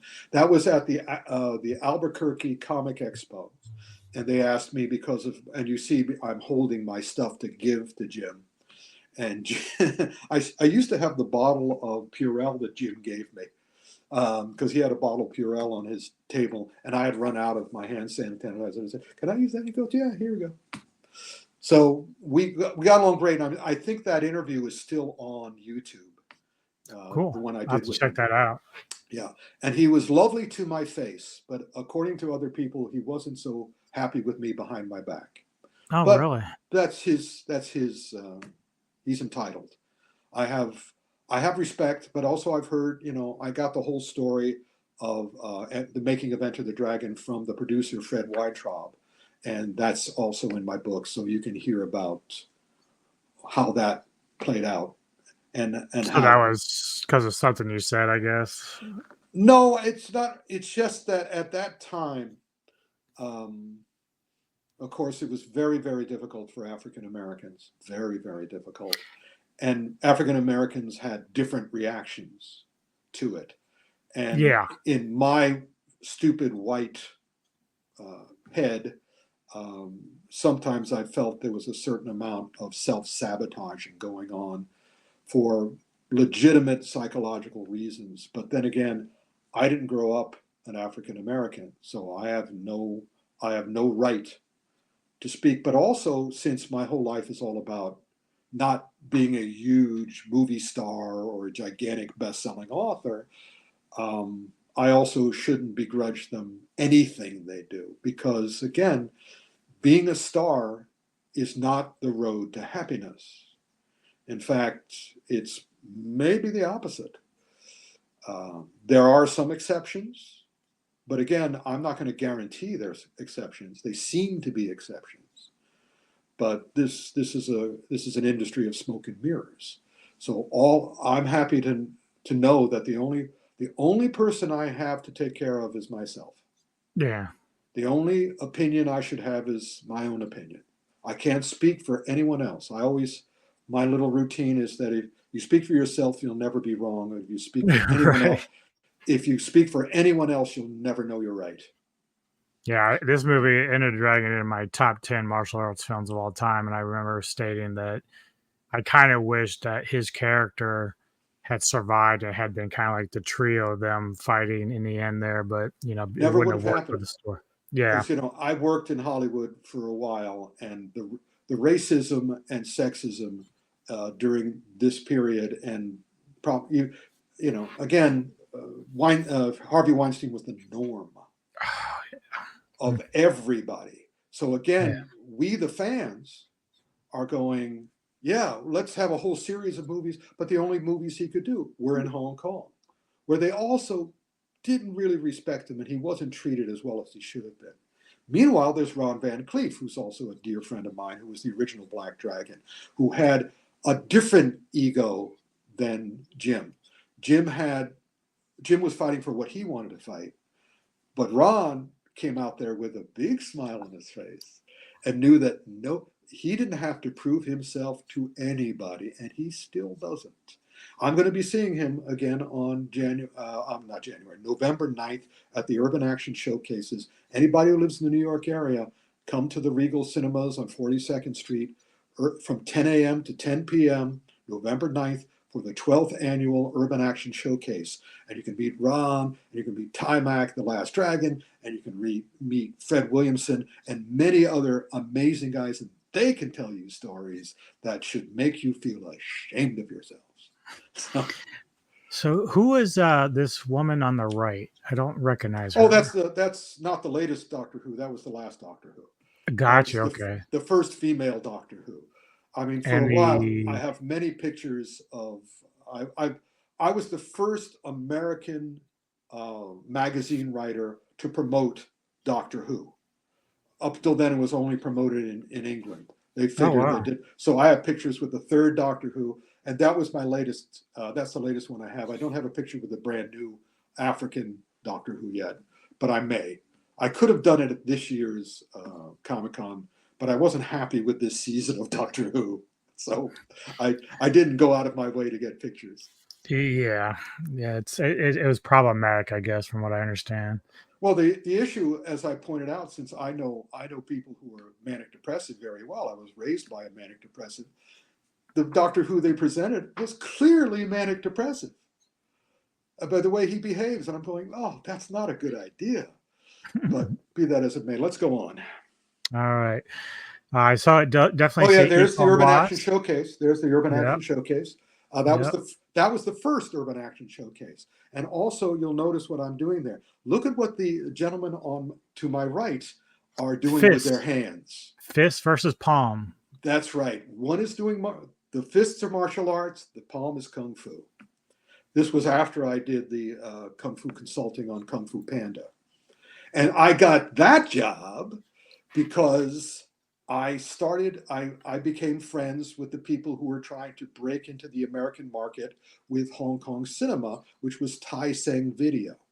And so I visited their offices in San Francisco when I was visiting Inside Kung Fu offices in LA. And I said, because by then, of course, I'm a comic. I started in comics. So I had been to the San Diego Comic-Con for years. But then I said, you guys we should really get a booth at the San Diego Comic-Con. And they went, good idea.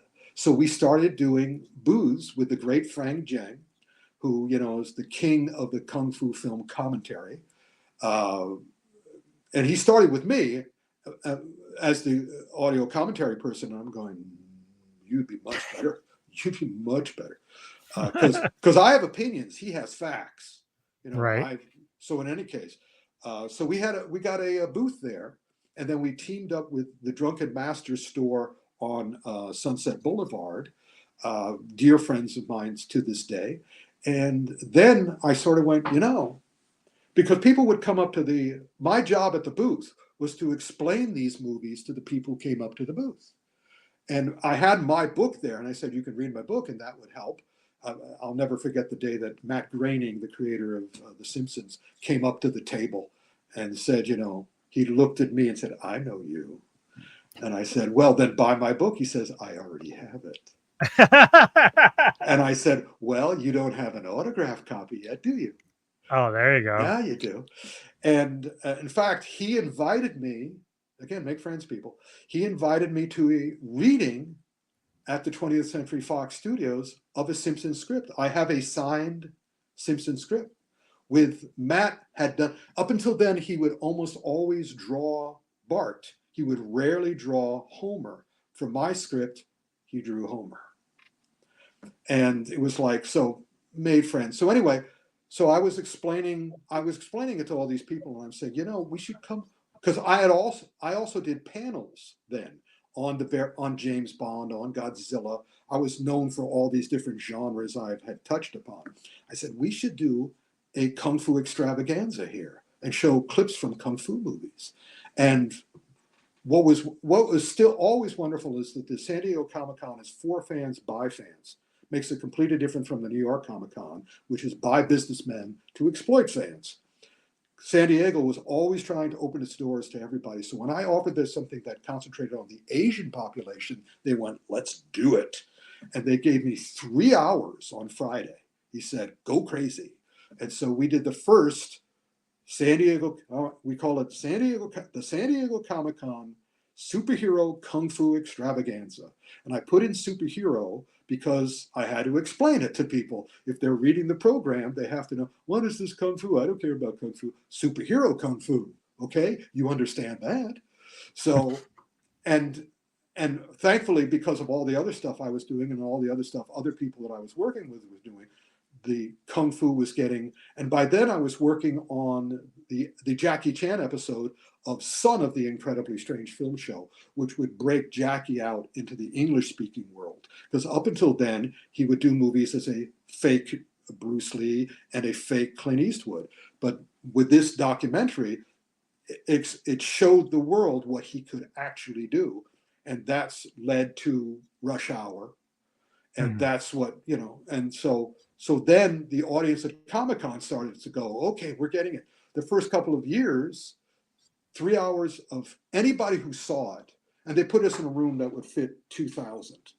Anybody who saw the Kung Fu Extravaganza would sort of go, we got to find out more about these movies. Just like I did when I saw Drunken Master at the Canal Street Cinema.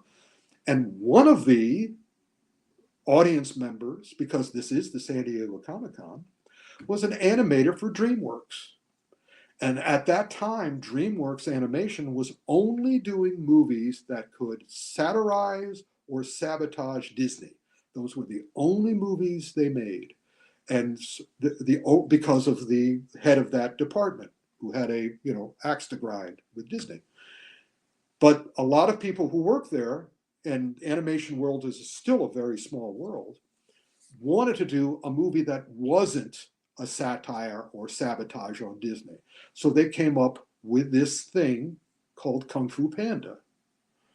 And one of the top animators at the studio said, you got to get this guy from San Diego Comic-Con. And they called me and said, could you come? I said, yes. I basically said, try to stop me. And so they didn't. And I flew from the Las Vegas Comic-Con, where I got one of the worst cases of food poisoning ever. I was vomiting so hard it came out of my eyes.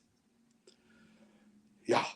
And from there, this is the Comic-Con, yeah. And there's the Urban Action Showcase again. Open hands, open hands, open hands everywhere. That's Kung Fu, baby. But put them in the right position. One forward, one a little back. You're ready for anything. Also, right. Keep them away from your face. And my favorite line is, don't go for the beard. The beard is a trap. Don't go for the beard. Don't go for the beard. The beard is a trap. And I'm telling them the truth. It's a trap. And what always happens? They go for the beard. And you know what that means? Leaves you open. It means they have to get close to me. And they're between my two weapons. Yeah. Because I'm not gonna butt my head, because that would hurt me. My style of Kung Fu is called Don't Hurt Me. Jackie Chan. With the open hand, it's like boop. As their head comes in, boop. And again, that's just to hurt them. If I wanted to kill them, then I would go for here. If I wanted to teach them a lesson, maybe the eyes, who knows. But in any case, enough about that. So they brought me there.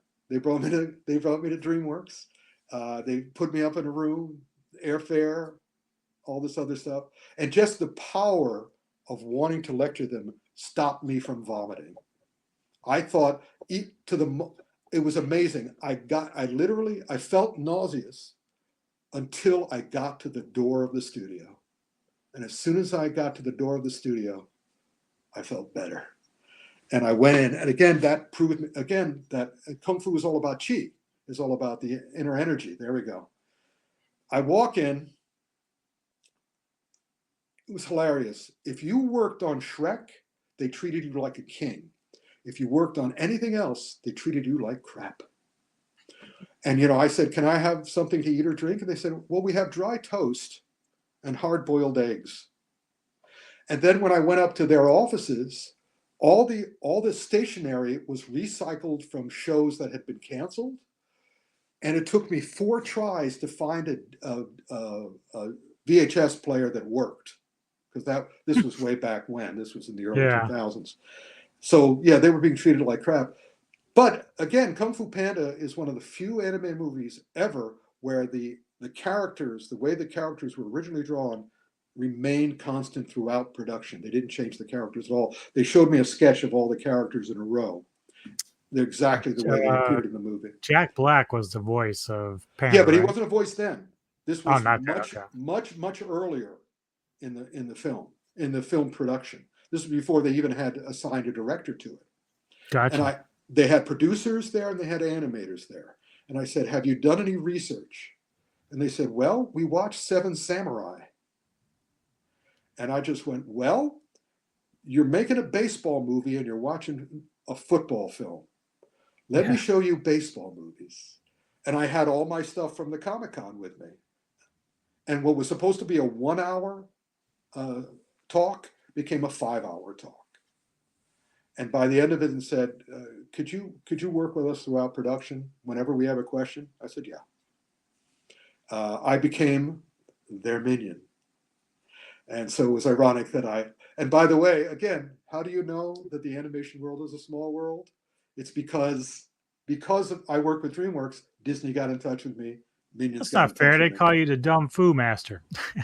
No, that is fair because that's what the term I used because I was teaching the minions. And I had to keep convincing them to make all 3 of the main characters different grades of martial artist. And there's actually only one Kung Fu minion in that movie. Can you guess who it is? There's a scene which clearly delineates which one is Kung Fu and the other ones. There's one who's just totally martial art. He's the one who's always getting punched and kicked. It's not Kevin. No. Kevin is the one who's trying to learn Kung Fu, but there's that one scene, if you've seen Minions Rise of Gru, where the teacher, voiced by Michelle Yeoh, want to break the board with their heads. And the first one is the martial artist because he comes, bangs, and it's like he learns the lesson that most martial art. It hurts when you do this. Mm. And the other one, because Kevin is the least one, the next one he goes, I think it's Stuart. Yeah, Stuart goes, Kevin. And he stands in front of the board and he cracks his fingers and he prepares himself. And at the last possible second, he grabs Kevin and bangs his head on the board. Again, I remember that. That's smart. But the one who doesn't, if you'll recall in a subsequent sequence, that the teacher discovers you can't harm him because she's dropping bricks on him, she's hitting him with bars. That's Bob. Bob can't be hurt because he's pure of brain, and he uses chi and he uses his open hands. He's the smart one. He's not the badass. He's the smart ass, the wise ass. And so I had them delineated that way. So you'd have the 3 levels of martial artists: the badass, the smart ass, the wise ass. They listen to me. They love it. I mean, that's why they sent me the caricature that was drawn by the co-director of me as the master of Dumb Fu. And also they did the one, and they also rewarded me because I was trying to get them to use the banana nunchucks throughout. I wanted them to use that in the movie, and they didn't use it in the movie.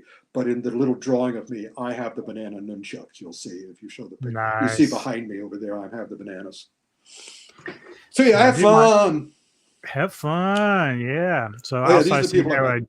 Jet Li, and there's you got Jackie Chan. Who's the woman over there? That's Wei Ying Hung, the great my young auntie. She was one of the great kung fu actors for the greatest kung fu filmmaker of all time, La Kali Young. My young auntie was her lead. She also became the lead in the Alexander Fu Sheng's last movie. After Alexander Fu Sheng died, she took over his role. She's an awesome person, and that was another one of my regrets, which was we got along very well, and she was a sweetie, but I was so in awe of her, and so I did the opposite of what the male kung fu stars, and I never thought there would be any way that we could be friends. I would just be a fan.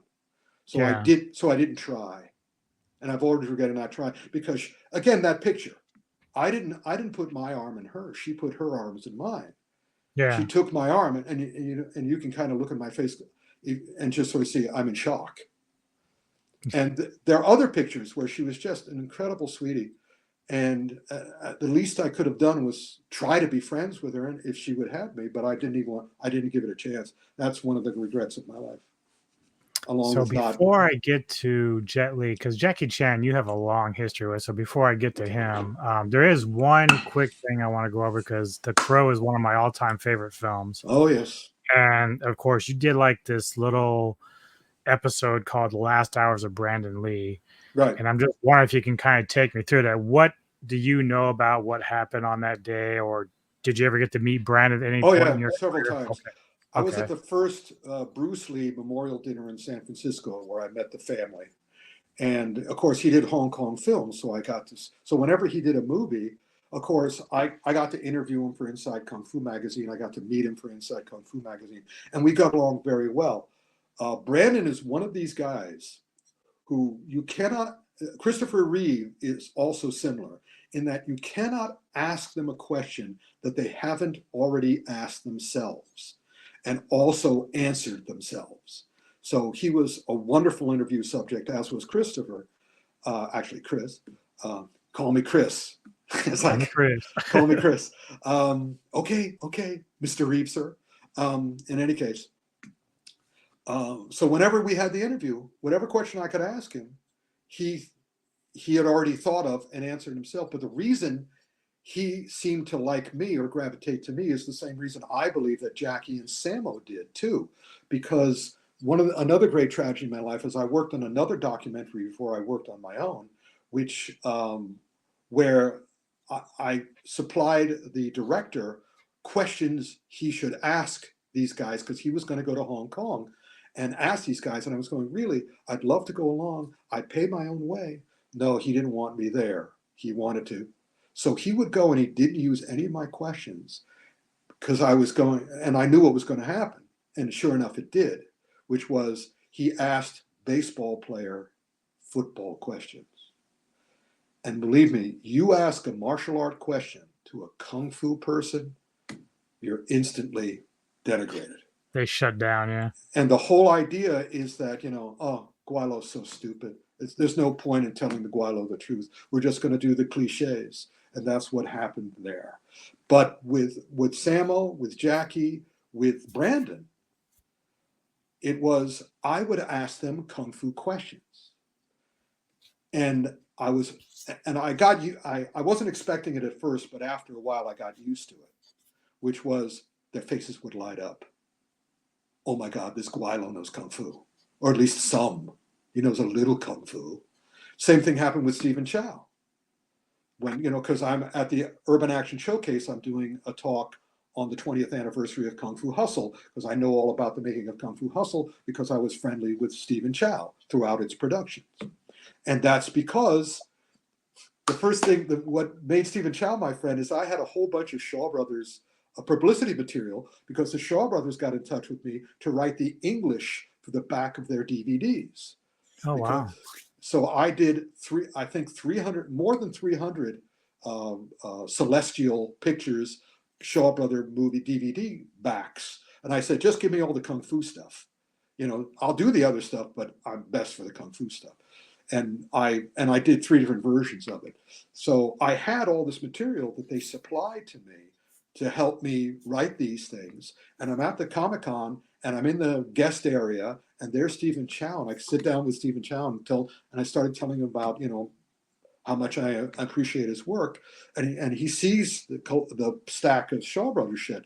And he said, "Oh, you like that stuff?" I said, "Yeah." "Do you like this stuff?" And he goes, "I love this stuff." And I went, this is yours. And from that moment on, I was told, same thing with Gene Hackman. I was told that Gene Hackman never talked to anybody who he didn't know. And he talked to me because I was talking about something that he understood. He wasn't being asked football questions.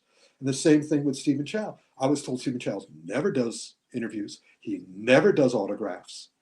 He never, and did it with me because he knew I understood.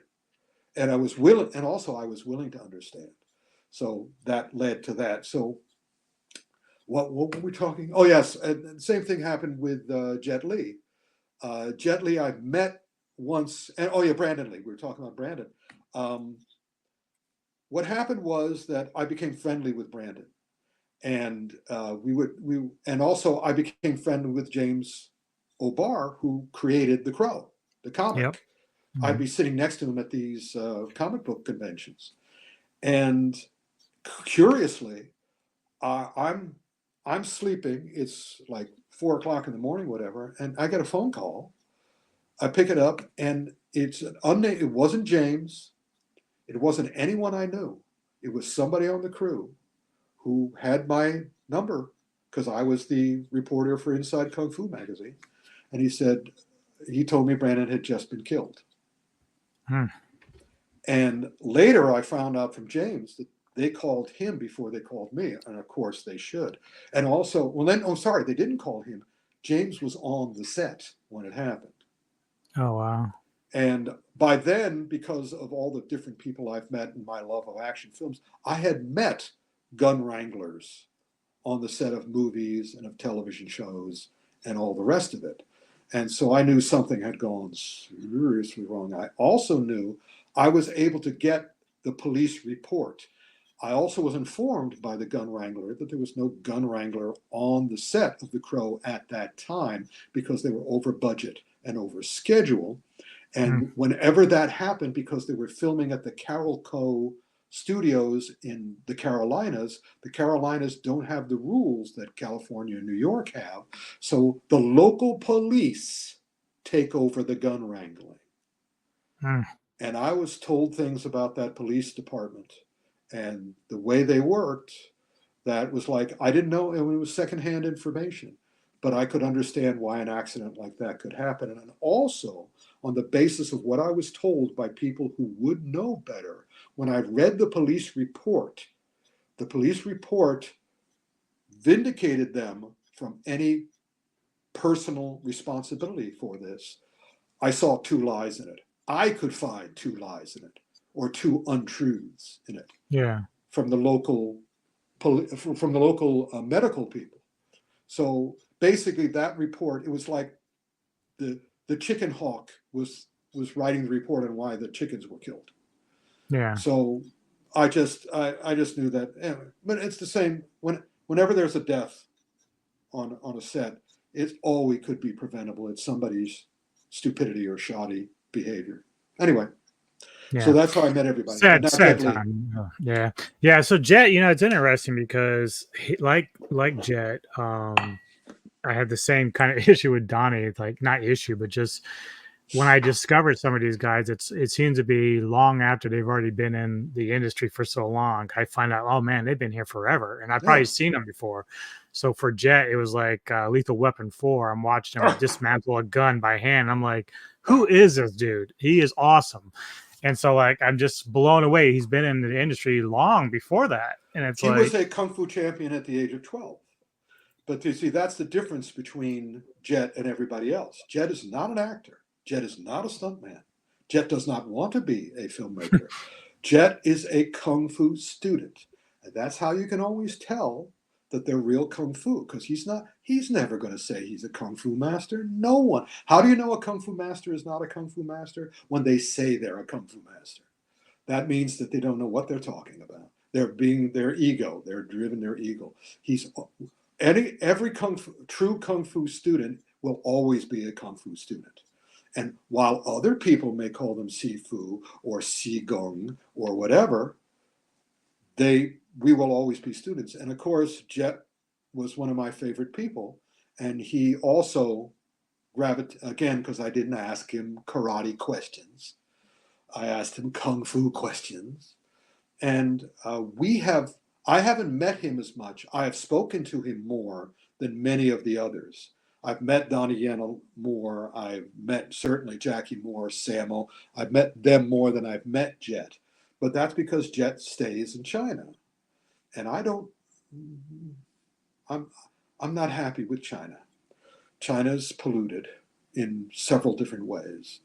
And I love Taiwan, not too happy with China. I loved Hong Kong before it became China. And I can tolerate, I would rather go to Taiwan. Taiwan is awesome. I'd meet Jet in Taiwan. But Jet will always talk to me. We've talked on the phone, and he'll always tell me the truth. But it's very clear to me, he's not interested in being a star. He's interested in being a good man and a happy man with a wonderful wife and wonderful children and a wonderful charity. And he has the right attitude. And also he knows Kung Fu. Jackie knows his Kung Fu, which is really everybody's. To me, Jackie is a Kung Fu savant because he has learned a little bit from everybody and everything, which is one of the reasons he's one of the few who uses everything in his scenes. He doesn't leave it to man on man or man on woman. He uses all the props and everything in the situation. Donnie, who I've met several times, Donnie wants to be Bruce Lee, but unfortunately he wants to be the 1973 Bruce Lee. And I have an issue with that, sad to say. Okay. Because I want people, and I've said it at the Kung Fu Extravaganza multiple times, let Bruce live. I mean, he's gone, but don't keep him stuck the way he was when he died. See what he was about to do and do what he teaches, not what he shows. And what he teaches is keep moving on, keep moving on. And he was about to do it when he died. And Jackie did it for himself, but himself only, because Jackie is a deprived child. Jackie is a man without a family. Jackie was he had two sets of parents, neither of whom were his parents, and all he's ever wanted was a father figure, and now China is his father figure. So he's not moving on either. Jackie is stuck in aspect from his last good movie, and he's not progressing. And all the Bruce ripoffers, including, sad to say, Donnie, they're also not progressing. At least they're not letting, Donnie has the skills and the talents to progress, but he's not doing it because he idolizes, I think, Bruce too much. And at this point, the question is, will Kung Fu ever progress? And the guy who's closest is Zhu Weifeng, who did The Final Master and is doing and they're finally releasing one of his new movies, 100 Yards. He could be the next one, but unfortunately, he is so advanced. He knows Kung Fu so well. And also that he's Chinese and he's under the thumb of the Chinese Film Bureau. He's not going to teach Guilo. Guilo's going to watch the movie, and I've already talked to people who've seen 100 Yards, and again, they're going, they're doing magic. And I'm going, no, sad to say, that is actual Kung Fu. You just don't understand it as such. You just think they're doing magic. But real elevated, true Kung Fu looks like magic. because it's using the internal energy. But anyway, I digress. What other Yeah, questions you have I for me? saw like another interview you did with a gentleman named Eric Jacobus, Oh, Eric is awesome. and you spoke about how you found like most modern films in this arena, at least most of them, are not really what you would call real. Well, Can you? no action movie nowadays is. I can't think. I mean, the last action movie that was, I think, close to real was on Netflix. Blanking on its title. It came out new last month. Something Ridge. It's another R word. Something Ridge, and they give the fighter something very specific to do. He decides at the beginning of the movie that he's not going to kill anyone. So all the fights are based on his, and he's a very well trained military guy. He's not doing kung fu. But remember, my definition from Films of Fury of the word kung fu means human achievement. Hmm. So, and also understand that kung fu is a self improvement and a self improvement system where the martial aspects are only one part of many parts. But this guy in, I think it's Ruby Ridge or something like that, because he's not going to kill anybody, he has to do very specific things. So that's the closest thing to real action. And also, the guns in that movie are handled realistically. Yeah. Because virtually every, especially all the movies with these female hit people, we had Canary Black Yeah, and we talked about that some, last night. Yeah. yeah, that's right. You know, so I already talked about that last night. So yeah, people aren't doing, they're doing fantasy action films, and that's fine because some of them are good, but more and more good people are getting involved in them. And again, Jet told me the reason why Americans don't want to do that because the way that the Chinese responded to me loving these films, you like these films, the way Hollywood people react to action movies, which is, you know, it's good enough for garbage. So nobody's going to do it serious. Oh yeah, Stephen Fung, the great Stephen Fung, who could have been, along with Wu Jing, the guy who would carry kung fu into the new century. Stephen Fung was working on Into the Badlands, and he had done wonderful kung fu choreography in China. And when I met him at the press thing, the junket for Into the Badlands, he took me aside because he had met me. He had met me at one of the craziest dinners I'd ever had in my life.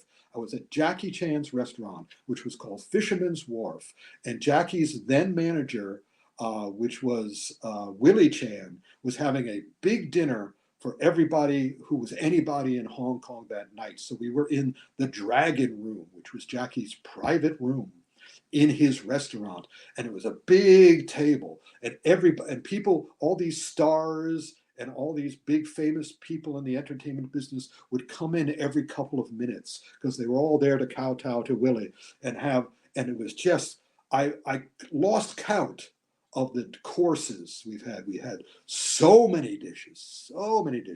So, but what would happen is whenever a star would come in who spoke English, they would seat them next to me. And so Stephen Fung came in along with the guy who was the star years later, of Into the Badlands, and they were on either side of me. So we would have a lovely little talk. So I got to know them there. And by the way, that dinner would still be going on, and I would still be there. And that was in 2001. If Willie hadn't drunk too much and had to be carried out, that was the only way we could. That was the only way we could all escape. So in any case, I got to know Stephen Fung. So when Stephen Fung saw me at the junket for Into the Badlands, he took me aside because I said to him, "What happened to the fight scenes? Why didn't the fight scenes work?" Because they would set the fight scene up so what should happen would happen, but then it wouldn't happen. And I said, he looked at me and he shook his head. He said, "The only direction he gave me." No, excuse me. They said to me, the only direction they gave me was make it look cool. And their definition of make it look cool is make it be the usual Oriental bullshit. because they wanted it to look like stuff that they could look like Bruce Lee, but Bruce Lee in 1972. And so they didn't follow through. They didn't connect the scenes up the way I know Steven would do. So yeah, these guys are being kept from moving forward and making action movies that talk to your brain as well as, mind candy, not just eye candy. So, if you had to recommend for someone who is just getting into martial arts films in general, what one movie would you recommend them watch? I wouldn't one movie. I mean, I would basically I would suggest, because it's still on sale on Amazon, get my book, Films of Fury, the Kung Fu movie book. In the back, there I have a list of the 100 best Kung Fu movies of all time. Except number 100 is wrong. Number 100 I have as Shaolin. It should be The Final Master. Just go into the back, go to number 100, cross out Shaolin, write in The Final Master. Whenever I autograph a book, I always do that. I always go back, I cross out Shaolin and put in Final Master. And start. Whatever movie interests you, start. See if you can find it on Amazon. See if you can find it on Netflix. See if you can find it on a Freevee. See if you can find, or you could go to Freevee, which is a division of Amazon Prime, and watch Films of Fury, the Kung Fu movie, which has a general thing, and whatever scene interests you. And then get in touch, because basically I normally would recommend the major oeuvre of La Calion, who 36 Chamber of Shaolin and all the rest. But again, you need to know more Kung Fu to fully understand those movies. So Yeah. just find movies that are called Kung Fu, which aren't always Kung Fu. Basically, if somebody makes a fist, they're doing martial arts. That's the simplest way I can do it. If somebody has an open hand at any time, at least they know some Kung Fu, real Kung Fu, as I call it. Because the way Kung Fu has been corrupted in America, not because of Bruce Lee, but because of the Asians and the Caucasians Interpretation, yeah. who took it and ran with it. And, in other words, they would open these karate Kung Fu schools just because Bruce Lee was popular, but they didn't know shit about Kung Fu. Right. They had no way of knowing. All they knew was karate. Now that did bring me, since you mentioned Bruce, granted, I've never sat down and tried to learn martial arts, even though I would love to, but I'm too old to begin now. But By the way, the day when I By the was way, working at a bookstore, that's I untrue. picked up Jeet Kune Do, and then I also picked up these books, even though I had the original paperbacks. Right. Did you end up having these yourself? No, I didn't need them. I had Bruce, I had Brandon, I had Shannon, I had Linda. I also had Bruce's teaching, and there was only one teaching I needed. And by the way, the thing that you said you're too old, that's bullshit. That's absolute bullshit. Well, I should say my body feels I'm too old. Like I can't do all those things. Yes, you can, but you can't do the bullshit things. In other words, Kung Fu, martial arts is degenerative. All my martial art friends who are my age are in bad shape because they've done all this stuff to damage themselves. Yeah. Kung Fu is regenerative. It is not degenerative. I do 45 minutes of Kung Fu every morning. And I used to have bad eyes, bad knees, bad back, bad everything. I don't. Because I got news for you. Kung Fu is magic, but it's real magic. But if you have that attitude, in other words, my Kung Fu, which I call don't hurt yourself, in Chinese is basically, it's translated as open mind, open heart, open hand. So that's the trick. We call it the body mind. If you have an open mind and an open hand, nothing you can't do. And also you can do, basically Kung Fu is self-improvement, is self-health, with the martial aspects only being a one tiny little part. But they don't teach any punching, because punching is stupid. Again, what happens is it's not a good idea to speak to a teacher whose livelihood depends on students. I will tell you the truth because my livelihood does not depend on it. If my livelihood depended on it, I would lie to you and say, yes, you need to come to my class every week and pay me $50, and it'll take you many, many, many, many, many years. My first visit to Taiwan in 2001, and because they knew I was from Inside Kung Fu, they arranged the Taiwan Tourism Bureau arranged a tour, a 3-week tour of every single Kung Fu teacher in Taiwan Oh wow. who I met. And within the first 20 minutes of meeting my present Qigong teacher, Fong Song Lee, I knew more in that. I had learned more in those 20 minutes than I had in the previous 28 years of Wow. trying to find Kung Fu in America. I tried to find Kung Fu starting in 1978, right after I saw Drunken Master. And after a while, I just sort of went, because I realized these guys weren't teaching it. They weren't doing what any of these guys were doing. They were doing stuff that they could charge you and also could hurt you with. It was all closed fists. It was all badassery. It was important to look tough, not actually be tough. And also, a real Kung Fu guy doesn't need to be tough because they understand your body and your mind better than you ever will. That's why it looks like magic. So in any case, DJ, do not give me this bullshit. You can do it. You just have to open your mind to do it and find the right teacher, which I admit is not easy. But you can learn from me, and I won't even charge you. Yeah, there you go. Because I never charge for Santa. I'm Santa Claus. I never charge for that, and I never charge for Kung Fu. Because if I charge for Kung Fu, then I'd be tempted not to tell you the truth and not to actually teach it to you. Okay? Okay, gotcha. All Got right. me. Any more questions?